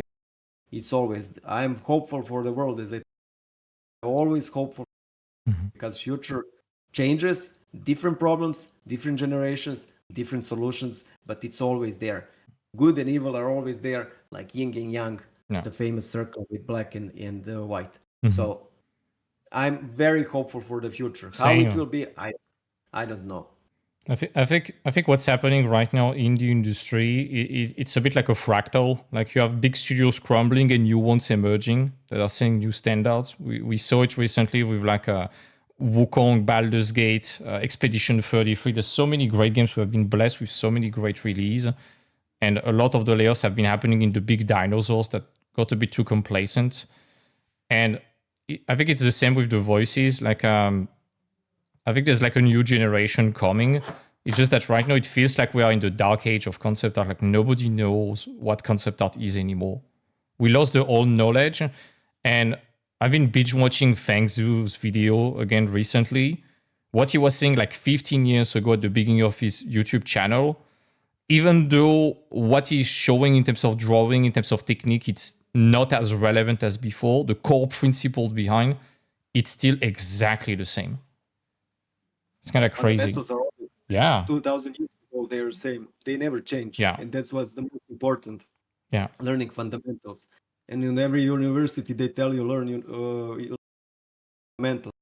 But people don't want fundamentals. They want fast. And I completely understand them. Yeah. But it's not the way. You need to bounce between far to the 3D and fundamentals. Yeah. Fundamentals 3D. Until you realize why something works the way it does, Yeah. you would never be good. And fundamentals are the most important. Maybe they look bad. It looks bad to sketch this box all the time, but it will give the knowledge to make something like this out of it. And I completely agree. Yeah. It's also important, I think, to not become a maximalist of one tool over the other. Like you have to use the best of 2D, the best of 3D, and combine them in a smart way rather than being a bit stubborn and be like, no, I'm only working in 2D, I'm only working in 3D. For some exceptional people, it works. You look at people like Vitaly, sure, working full 3D. You know, you're Vitaly, you know. But for the most common mortals that we are not those people, and we have to be smart. And there's no shame in mixing techniques. People, they are becoming such maximalist about certain tools, a bit like crypto maximalist, and they become blind about everything else. It's kind of crazy. That's normal because it has been like that for 15 years. Yeah. Since I'm in 20 years. I'm in this industry for 20 years. Since I started doing 3D, I've been watching it. Yeah. It has always been like that. And I think when you do that, then you have answer why something is not working. If you use only Blender and you are not capable of making Blender, blame on talent. And I think it's an escape route where you're pretending that something else is affecting you and you can't do it. Yeah. There are restrictions, like in life, in design. And I will always say restrictions are the best thing. Yeah. You need to jump over them, walk over them, go around them, go under them. And that's what builds a good design. Yeah. If you can do it in 2D, do it in 3D. If you can do it in 3D, do it in 2D. But the eventual product form needs to follow function. Yeah. Done. Yeah, totally. And I think we can all agree, and every professional artist will relate to that. I think the worst clients are those who are telling you do whatever you want, not giving you any restriction. Like those are the worst type of job you can get. I know that a lot of young artists, they are like, yeah, I want to be free, I want to express myself. No, you don't. At least not for a client. Because the client doesn't know what they want. You're going to waste so much time trying to figure out their mind. On the other hand, when you have a client sending you a 15-page PDF with everything they want, mood boards, that's the best blessing you can get. Absolutely. They have a vision, you follow that vision. Yeah. And that's it. Yeah. And a little tip, when you have an indecisive client, you have to train them on that. Before even giving your price, you have to tell them, well, in order to give you a precise quote, I need that information, this and this and this and this and that mood board. Would you mind sending me references about every detail that you want? This way, first of all, it saves me time, so it saves you money. And also, it removes so much guesswork that, again, we save more time. There's no shame in doing that. And even if you invoice a tad less, you're going to be so much more profitable than if you were invoicing 1 or 2 more days, when in reality spend 2 weeks trying to figure out what they want. Absolutely, because you have clients that have no clue what they want and they consider you a magician. Yeah. Most of them now first go to AI and then realize that AI can't fix what they need. Yeah. And you have that kind of clients that have no clue what they want. Yeah. To be a magician, you need to enter their head and to know what they want. Yeah. And that's asking questions and everything. I love Chris Do because Chris Do really explains the business side really good. Yeah. And I think it's amazing. We didn't have that. I had to learn it myself. He really explains you how to talk with a client and to ask the right questions. Yeah. You can follow him. He is amazing. Really amazing when it comes to business because you have a blueprint where to print. It's not like design and art. Yeah. This has the blueprint. Yeah, definitely. And speaking about the business part, just to come back on that, you talked extensively about the importance of cold email. You want to expand a bit on that? Yeah, we agreed on that. I think that people so important. Absolutely. That you need to send to art directors, producers, and everybody mails and offer your work. It's a numbers game, of course. You need to. We talked about this, but I told you 3 per day when I'm sending, not more than that, because with my portfolio and my skill set, you can get much bigger return, and then you're in the, because you are literally rejecting and you just, it's not nice that you ask somebody to work and then you tell them. So that's why I do it. But let's say I'm not certain about numbers for others, what works for me. And cold emails and cold messages on LinkedIn are super important. The best investment you make, $500. Actually, you can take 1 month, $55, and send emails to people and so on, because it's much better than posting your work. Yeah. Market is oversaturated. LinkedIn is oversaturated. ArtStation is oversaturated. You are not visible anymore. Nobody sees you. Many people think, I need to say this, that I'm constantly working. And they don't even send me mail on LinkedIn. And I can't. It pisses me off because they always say, we wanted to hire you, but you were too busy. Nope. No, I wasn't. Let's say 2019, it was a bad year for me because I was still figuring out, and I had less and less money. And then I go to conference, 7 people come and tell me, we wanted to hire you, but we were sure that you were taken. Guys, I literally am losing so much money. I'm almost not paying electricity. How much money I'm losing. And then when we talked in person, they immediately offered me a job, and I recovered and so on. But what I want to say is, 2 things happened. When you are, for example, on a level I am, most people think you're always taken. Second thing, when you are just posting, mostly you're not even seen. On LinkedIn, for example, where I spend the most time, I see motivational posts of people that are not even recruiters. Motivation, and I don't see the point. And I don't see artwork. God. I don't see artwork at all. The point is, it's overcrowded, and algorithm is pushing that motivation. Yeah. And when you cold mail, they know you are available, they know your rate, they know that they can hire you, and you can work. Yeah. It has to be a clean, concise message that we talked about, not too short, clean. I want to work with you. If there is something, call me. That's it. Yeah. Yeah. And LinkedIn, I think, again, every artist is allergic to LinkedIn, I think, because it's a very corporate and fake platform. But in 3 minutes, let's try to give everyone the playbook on LinkedIn. Is that why is LinkedIn encouraging motivational and useless posts? Like that video of a dog fishing with a piece of bread is about to teach us something important about leadership, patience. Or today I lost my wife and my kids in an accident. Here is what he told me about B2B sales. Shit like that. You need to... Yeah. Yeah, it's vanity metrics. It's useless. And it's actually exactly what LinkedIn wants. It's like dating website. I did a masterclass on LinkedIn recently. I attended one. And some of the devs from Tinder, they worked on LinkedIn and vice versa. And their algorithm is very similar. Dating platforms don't want you to find the love of your life there because you will leave the platform and not be eligible to pay the premium. So the goal of most of those platforms is that the quote-unquote product, either beautiful people or quote-unquote job opportunities are for free, are going to be treated like princesses because this is the product. Anyone else who enter the platform, they're going to be exposed to that and gradually frustrated more and more until LinkedIn or the dating platform is like, hey, you're 1 premium payment away from finding the job or the person of your life. Only if you pay $50 a month or something like that. You're getting noticed. You're getting noticed. Yeah. Man, I'm making 500,000 views a week on LinkedIn. I am the number 1 most read about person in the whole fucking industry. I will never get the top voice badge.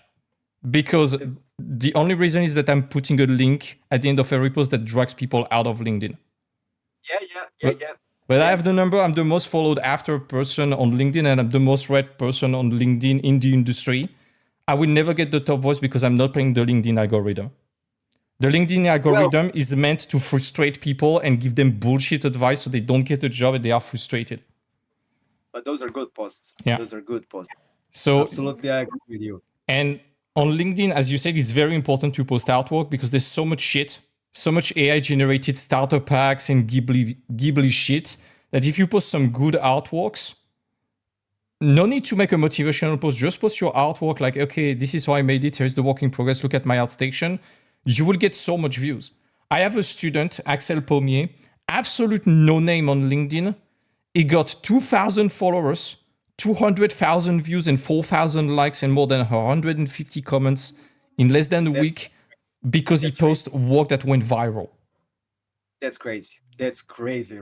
That's respectful. What Today, being a no name? That's respect. When people like something, they like. When you enter algorithm, it just starts spinning. On Instagram, I know that. Yeah. For example, I post specific time and it goes really bad, 100 likes, and I have almost 30K people. Yeah. But then I optimize the post. I post it at a specific time. The train starts and I go to 2,000 likes. Yeah. And you have to be careful with that. I said about cold messages, and I'll say it now. People are afraid to get rejected. Mm-hmm. Okay, that's common trait. I grew up in Belgrade, and I tried to date. When you're nobody, women can reject you very boldly and very rudely, even if you're nice to them. Yeah. And I always say to people, you want to learn business, go and try and date, and you will be surprised how thrilling it is when you, of course, work on yourself to look good, to smell good, and that's a must, like we talked fundamentals. But approaching women in my youth, I had a lot of situations where they were super rude to me without the reason. And I tell to everybody, go and try it, because it builds character, and you very fast realize that not everything. Now, when I look, I'm getting married soon, and I love my girlfriend to the sky and above, because she's the one. And why am I saying that? When I go back in my past, in my youth, and approaching, now I realize those women that were very rude to me without the reason were absolutely not something that I wanted I should even try with. And same with work. Not every work is for you. If it's 5%, that's a huge number if it's 5%. So yeah. Yeah, it's. I think Alex Hormozy recently said something like, "You cannot expect to find the person of your life if you don't want to go to 100 bad dates before." It's exactly the same with jobs. Like, you cannot expect to find the job of your life overnight without having tried dozens and dozens of different jobs. I know that right now a lot of people are like, "How do I get my first job? I just want one job, not even my dream job." But it's exactly what you say. It's like, it's a game of volume. First of all, the first thing is that your portfolio needs to be relevant and solve a problem.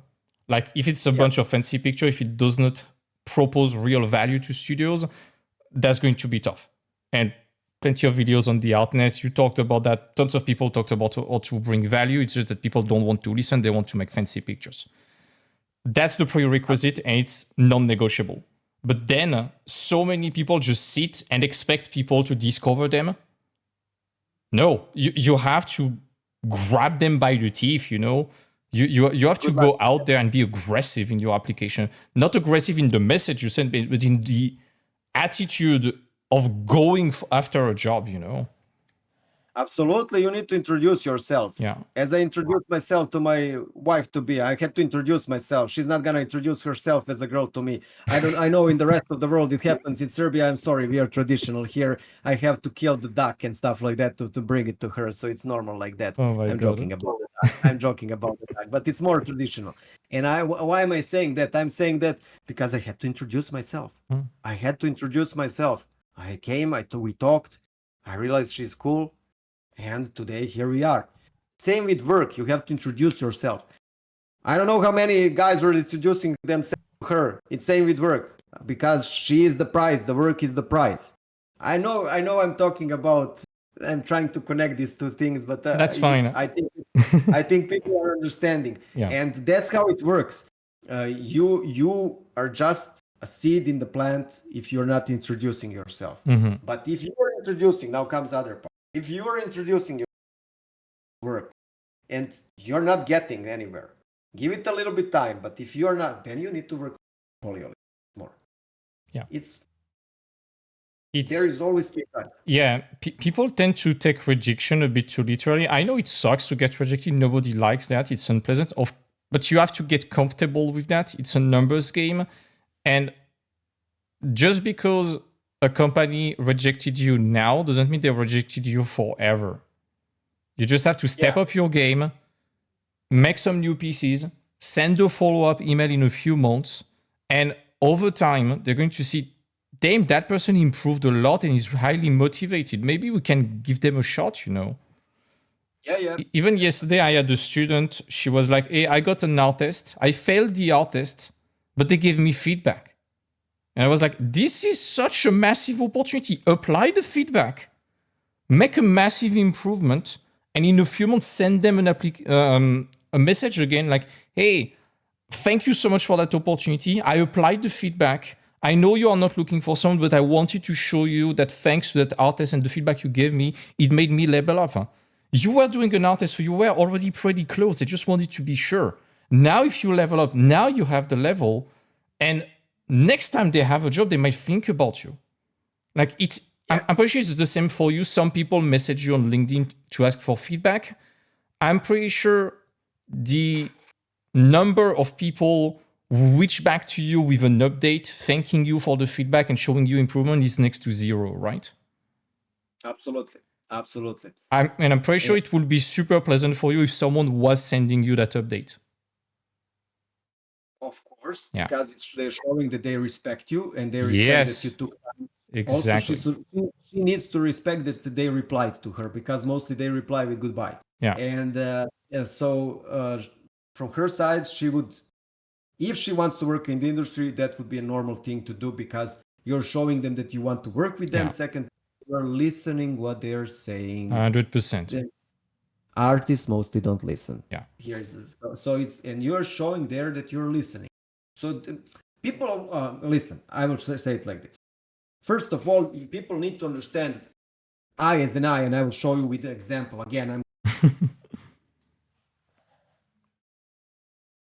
this was rejected more than 600 times. 600 times this rejected.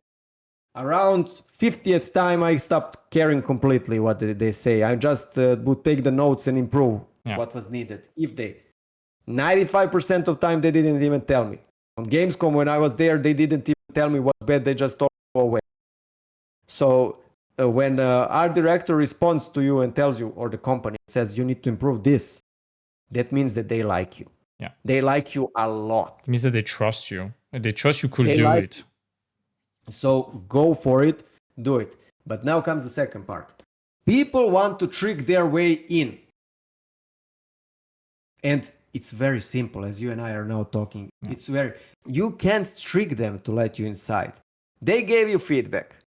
It's very simple. You either want to do it or don't want to do it. Everything else is tricking yourself and trying to trick them.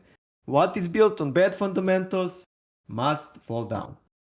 Done. So that's my perception about that. I totally agree. And that's what I say to so many people. And again, I cannot recall a single instance of someone that I gave feedback to outside of the mentorship that reached back to me with an update and substantial improvement. But if it was to happen, it would just mean that, it's respectful, as you say. My time investment in that person was worth it. And it would probably give me incentive to keep going at giving feedback to that person because it's worth it. And that's how you build a feedback loop. That's how you get a mentor basically for free. And that's how that person potentially working in the industry will recommend you when they are asked in studios, hey guys, do you know someone who can do that? Which is happening all the time before getting to a job offer. People need to understand that job offer, it's like the last resort.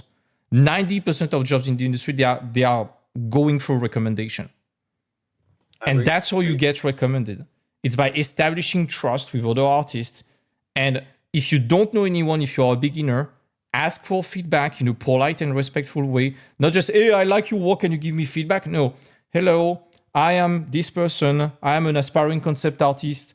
And I'm aiming at studios like this, like this, like this. I know you worked on that studio that I'm aiming at. I know that you are a specialist about this. I would love to have your opinion on that specific point of my work in order to try to solve that specific problem. Would you mind taking 5 minutes helping me unlock that point? People need to understand the difference between this and please feedback. Please give me feedback. It's so broad that it's overwhelming. You don't even know what is the goal of that feedback. If you give something specific, it's small, it's manageable. It can take them like 3 minutes to do it, and they are more likely to do it. Plus, at the same time, it's genuine. You get the feedback, you apply that, you show them a substantial update and not just a quick paint over, like new pieces. You wait maybe a month, something like that. Don't wait 6 months, of course, but in a month, you make several pieces, you improve, reach back to them. Here is what I did. Thank you so much. It meant so much to me. You helped me so much. Have a look. You can be guaranteed that the person will stick with you. Absolutely. It's so rare. So here is the thing about being fake and trying to trick them. Here I will explain it very simple. I finally came to my mind. Let's go. When I get the message, and I do get messages on ArtStation, Instagram, and so on, people want advice. Very few people want advice to improve, but more of they want to just to talk. Yeah. And you wouldn't believe how many times they write my Writing your name wrong, you said? Yeah. Your mic cut for a second. They write my name wrong, Marko, or they write it wrong. Yeah, we will see instead of a K or something like this. Yeah. Marko, for example. I'm not Darko, I'm Marko, and so on. Yeah. And that's okay. But every time it proves to be right. What does that say about you? That they don't care. That you don't care. Yeah. You spend so little time that you didn't even investigate what my name is. Yeah. But you are asking me for advice and free mentorship, stuff like that. You can't fake it. Yeah. You can't fake it. It's just, I'm not insulted by person calling me a different name. People make mistakes. But it's completely different when you write in your email that you've been following me, you know my work. Yeah. That then you make a mistake with the name. No, you haven't followed my name, because I can't mistake your name. I can't mistake Vitali. I can't mistake, because I've been following really your and his, and that's it. Yeah. This or the copy-pasted message, you can sense when it's been copy-pasted or it's been written by ChatGPT, and you feel robbed of your time. And it's like, why would I bother engaging with someone who did not bother engage with me in the first place? The new generation has everywhere to learn. We talked about this, and we had to write emails by ourselves and so on, but they have, and they constantly perceive themselves as a rock stars. Yeah. Rock stars from the first email. My friend owns a company. We check the mails and stuff like that, and we are always surprised with emails where they write in email, this is what not to write. This is immediately. If you have that mindset, ask yourself, why do you have that immediately? Because you need to change it. The thing is, they write, I will give huge contribution, greatly benefit me, and I will create something amazing from it. The person didn't even finish university. Yeah. The person didn't finish university. So that is a lie. You are not a rock star. You didn't finish university. So that's the first thing. I have 15 years of business.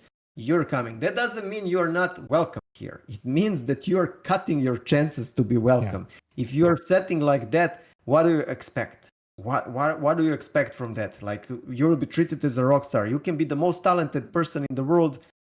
With that much experience, you are not a rock star. Yeah. So the mail has to be, or the message, very direct. My messages goes mostly like this. Hi, my name is Darko, blah, blah, blah. People know me in the industry, but I pretend like they don't know me. Because it's completely normal not to know me than to come and say, hey, man, I'm the ArtStation winner. I'm Darko Markovic, the best hard surface designer in the world. I will design the hard scene in your life. If I read that message, I'd be like, cut. Yeah. So the message goes very simple. My name, my last name, what I do, my ex-clients, and my website. Very simple. Yeah. And that's it. They are to decide if they like me or they don't like me. Yeah, and the work in your portfolio will speak for yourself. So people need to understand that the content of your message, it's not what matters. All that matters in a message is that they click on that freaking link for that portfolio. A good message is one that gets someone to click on your portfolio and give you a shot. If you can do that, that's fine. So that's why you need to make it short. and straight to the point. And if you are a student, if you want to reassure someone, do not say I'm a student, but imply that you just understand how production work. That you are not a keyframe artist surfing on trends, but you understand what is needed for the 3D team. And of course, have your portfolio to back that sentence. That's all that matters.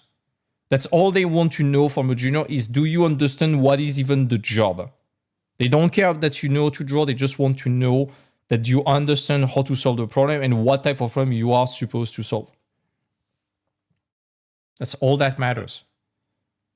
It's absolutely true. Portfolio opens all the doors. Yeah. Remember that. But if nobody can see the portfolio, it doesn't open the doors. And that's pretty much. Yeah. I know every time they click on my portfolio, every time I praise.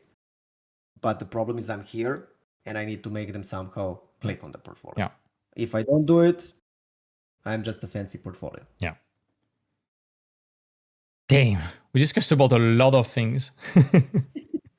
I hope you enjoyed. It was amazing. Do you still have like 5 minutes to talk about a bit of the mental health part before we part ways? Let's do it, and then I need to go. Let's 10 more minutes. Please. Yeah, sure. So, which channel will you post this, by the way? Team The Artist, like my own. And if you want, I can send you the video too. No, you don't need to send me. I trust you enough. I looked, but I couldn't find the channel. I will send you the link. Don't worry. Okay. I have you on Facebook, LinkedIn. That's where I read, but I didn't find. I will send you the link. Don't worry. Thank you. Thank you. So yeah, we discussed about the importance of mental health for artists. I mean, we are big stress balls. We all know that. Artists are complicated animals in terms of emotions. What would be the tips that you would recommend most people? I know that everyone is having a different solution, but I remember you talked about meditation, mindfulness, remaining in control. I have done, everybody has their way of doing it. Yeah. And everybody is right there if it's working. Yeah. If it's working, keep on doing it.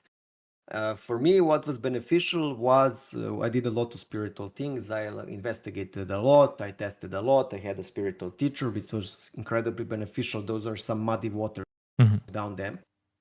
And 2 things that I do still a lot, 3 times a week, I do yoga, ashtanga. I switched completely my workouts and no more gym at all. No more gym at all, just yoga, ashtanga, and I still have muscle. I think yoga, ashtanga is hard as hell, but it works wonders. Yeah. Works wonders if you do it 3 times a week. If you can do it 5 times a week, go ahead. I can't. I don't have that much energy. And I need to do it even when I'm feeling. Because what yoga ashtanga does is, and I can talk to you and tell you mambo jumbo this, but you need to try it. Once you try it, after first week, you will start to notice effects. Some people get incredibly angry, as I did, because a lot of pent-up anxiety. Some people become depressed, sad, because everything's leaving the body. Yeah. 3 months. When you finish workout, of course, you will have that period. But after 3 months, when literally bomb can explode next to you and you don't care. Yeah. Like you're so balanced, laser sharp, which is important for design to know and see everything. Beside that, I do meditation daily. Daily, no escaping it. No, there is no way to. So I wake up, meditate. I did yoga, then I did meditation, talk with you. So there is no going away with it. Beside that, I like to write on the paper every couple of days about my life and stuff like that to clear myself. And nutrition, of course, is very important. By nutrition, the gym should be helping you. But in the last 10 years, the gym has become negative. Really? The people are overworking out, overdoing stuff. Your body is so stiff because you're lifting to lift heavy weights. There is very few people in our even industry know doing with the gym. Yeah. And because gym, it closes, let's go a little bit in spiritual things. Who doesn't want to listen, cut it down. You don't need to listen. No, I love this kind of stuff. So the body is created out of nadis. Yeah. And Buddhism knows that, Hinduism, Ashtanga, yoga, and every spiritual. They're everywhere in the body. When you do gym, first of all, many people have hunchback like from the gym, and that happens.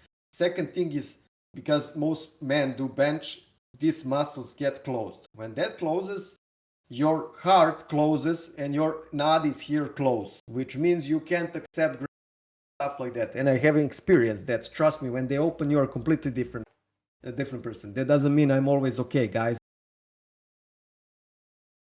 I don't know what. I'm a person that also has his problems. So, and when they open, it's completely different. Yoga balances mind, body, and those energy pathways, and detoxifies the body. Yeah. I know how much my body detoxified from yoga in many aspects, from emotion, from things. It's crazy, and I strongly advise it. Diet, clean, has to be clean, and that's it pretty much. Sleep, I always sleep. I work a lot, but I always sleep 6 to 8 hours at least. I don't function less than that. Yeah. And that's it pretty much. And take your rest. I wish I took a little bit more rest because it would be amazing. Yeah. Yeah, it's very important. And I think artists have to try a lot of things, especially regarding the mental part, and see what works with them. You have yoga, Ashtanga. Personally, I have hypnotherapy. I'm running some script almost, maybe not daily, but at least twice a week to clear out stuff. I've been cleaning an insane amount of mental baggage and traumas in the past because of that.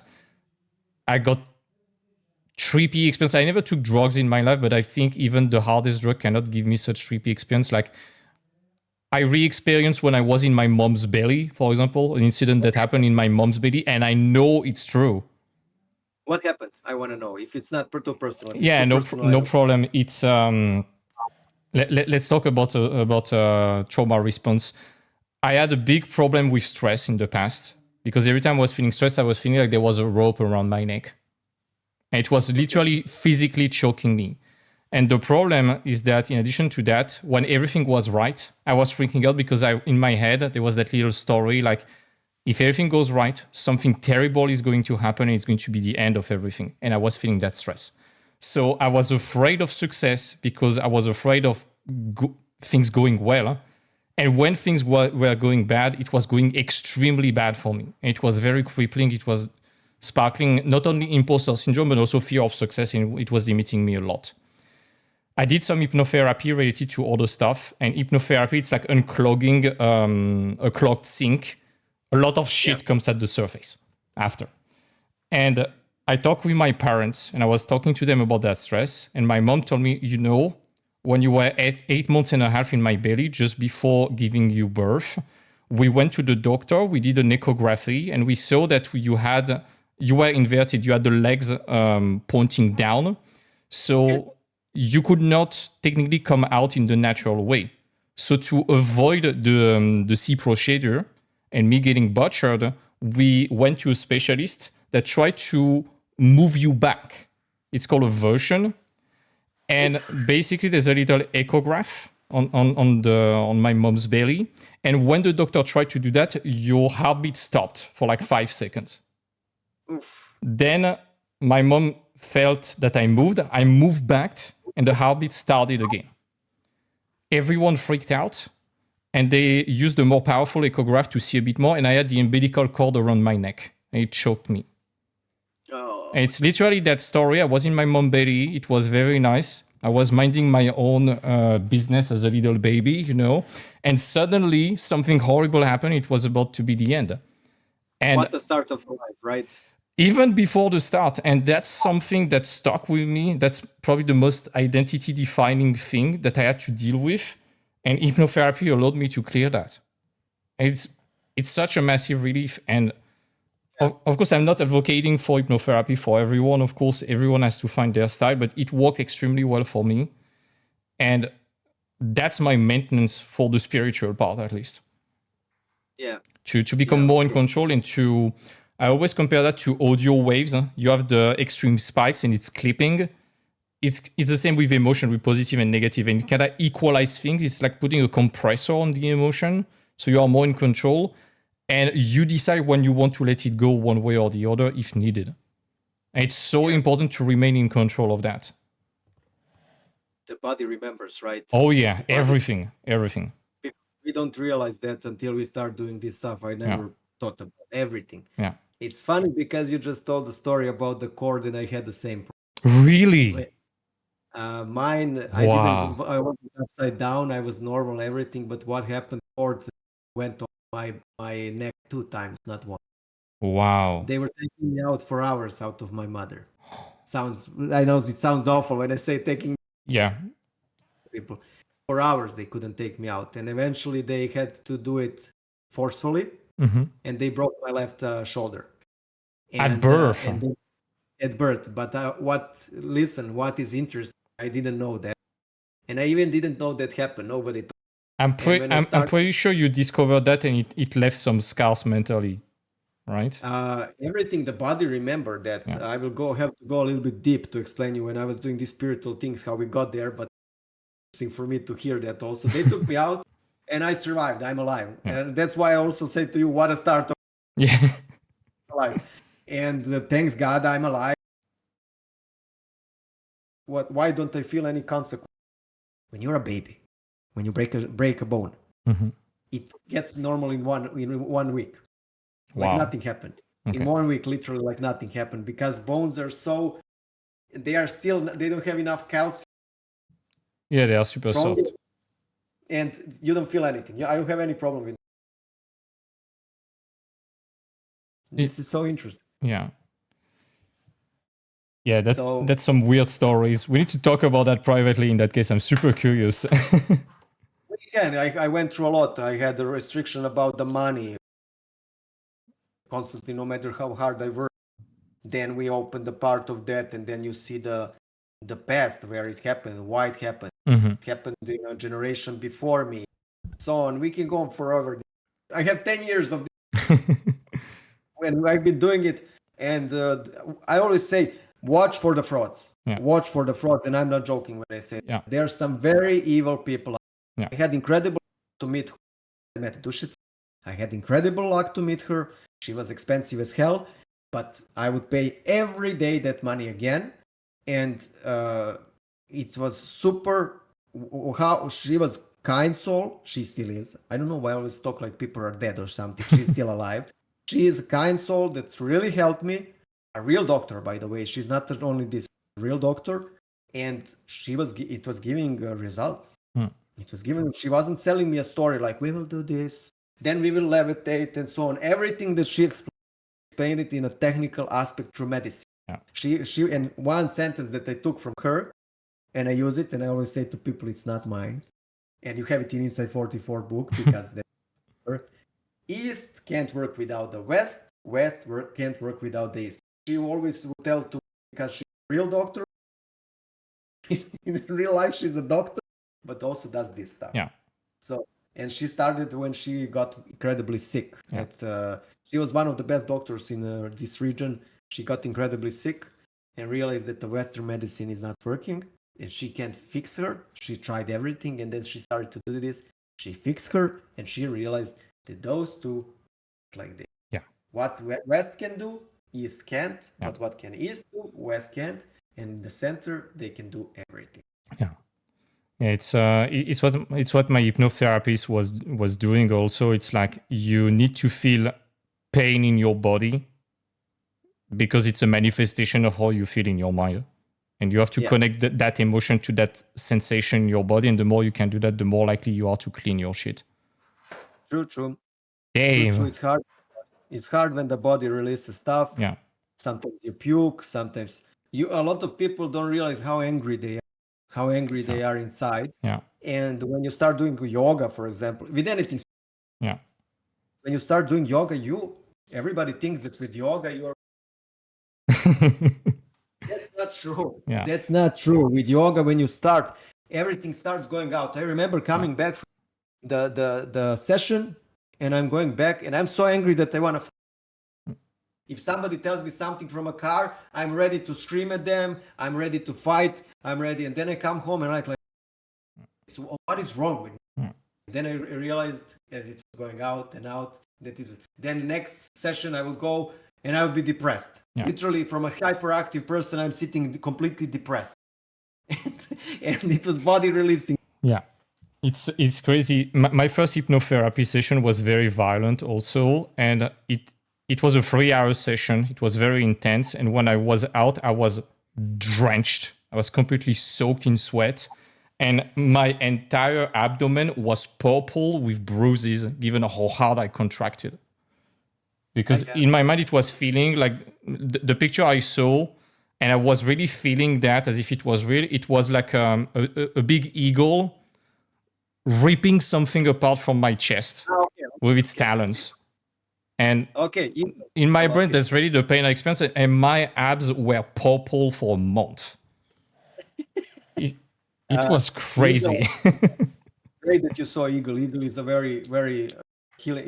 It heals. Yeah. It heals. There is a reason why everybody has it on the flag. Yeah. So when you see the eagle, you know that something very normal. Yeah. People have visions when they do that, and I think that things I have talked with myself. Why artists do this? Because we work with our soul.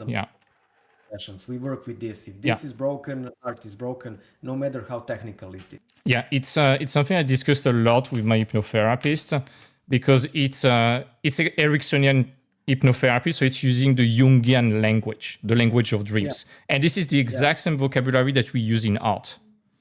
And I was the first artist that he had as a patient, and he said, you were extremely reactive.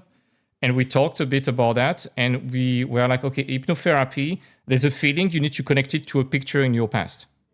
When you are an artist, you are literally injecting feelings in a picture. So you are doing exactly the mirror of that. That's a great way to explain it. Yeah. When I was doing this, I got the offer and I went to India, and I was like, that's it, I'm going to India. Oh my God. Yoga, I will see everything. Ayurveda is there, yoga is there, everything is there. This is the place to be. And I want to check here. Timothy, I'm flying in an airplane and I open newspaper. Yeah. Indian newspaper, and I open it and I'm reading it. The first thing that I read in newspaper, 85% of people think that spiritual things in yoga in India. And I'm like, welcome. It's everywhere the same. It's everywhere the same. But because of a lot of frauds, when you have a leading you, it's dope. It's dope for the mind, body. Yoga, I swear by it. I swear by it. You don't have to be vegetarian. I'm not vegetarian. You don't have to be this. You can be whatever you want. Do yoga. It's like this. I'm gonna give it a try eventually. Yoga. There is many types of yoga. I strongly recommend Ashtanga. Super hard. It's super 1.5 hours. 1.5. Every workout you're doing the same poses, same until you master them. It takes 2 to 4 years to master first year. I'm now around. I still have problems with the legs. This is the biggest problem I have from too much sitting. I still can't grab my toes completely, and that's the only thing that's because of so much sitting. I can't open it. However, many other things completely changed. Almost here, I can put my leg, and so on. And the more open bodies, and the gentler it feels inside of nice. The gym. It puts you like this, you're like this from too much weights and stuff like that. So yeah, fantastic. This is the most advanced and crazy recording we got, especially that last part is going to be very fun for people to be like, what the heck are those two freaks talking about? They will understand, don't worry. They will understand, no problem. They will understand. Oh my God. It was fantastic talking to you, man. We need to do more. Let's do it. I'm applying for visa. Yeah. I talked with them. They said there is no room to be a speaker. I said, okay, no problem. See you. I'm just coming like this. Then whatever, I just want to hang out. Yeah. Let's see each other at Concept 101 in that case. I'm applying for visa. Hopefully it will go good. Yeah. I'm sure 99.9% I'm sure it will go good. Yeah, it should be good. We will see each other there. I'm coming 1 day before. Fantastic. 1 day before. Fantastic. So, all right. Perfect. Let's talk then in that case. Thank you very much. Thank you for inviting me. You're Send welcome. me the link when you upload it. Of course. Let's upload it somewhere next week if it's not. Sure, you will tell me when you want it uploaded, and I will do that. Please send me the link, Yeah. and if you can send me the ticket also for the 101, because Yep. I have yours or what, Malashek. I'm talking with them tonight, so I should have the confirmation for the ticket tonight. Okay, perfect. Fantastic. Thank you so much. So to everyone watching, hope you enjoyed the episode. I will put all the link for Dharma and all the Inside 44 stuff down below. Grab his book. Go support his book. Let's make Darko a multi-millionaire with that book. It's 10 years of work. So let's go. Thank you very much. See My you. pleasure to be on the podcast, and see you all around, guys. Always a pleasure.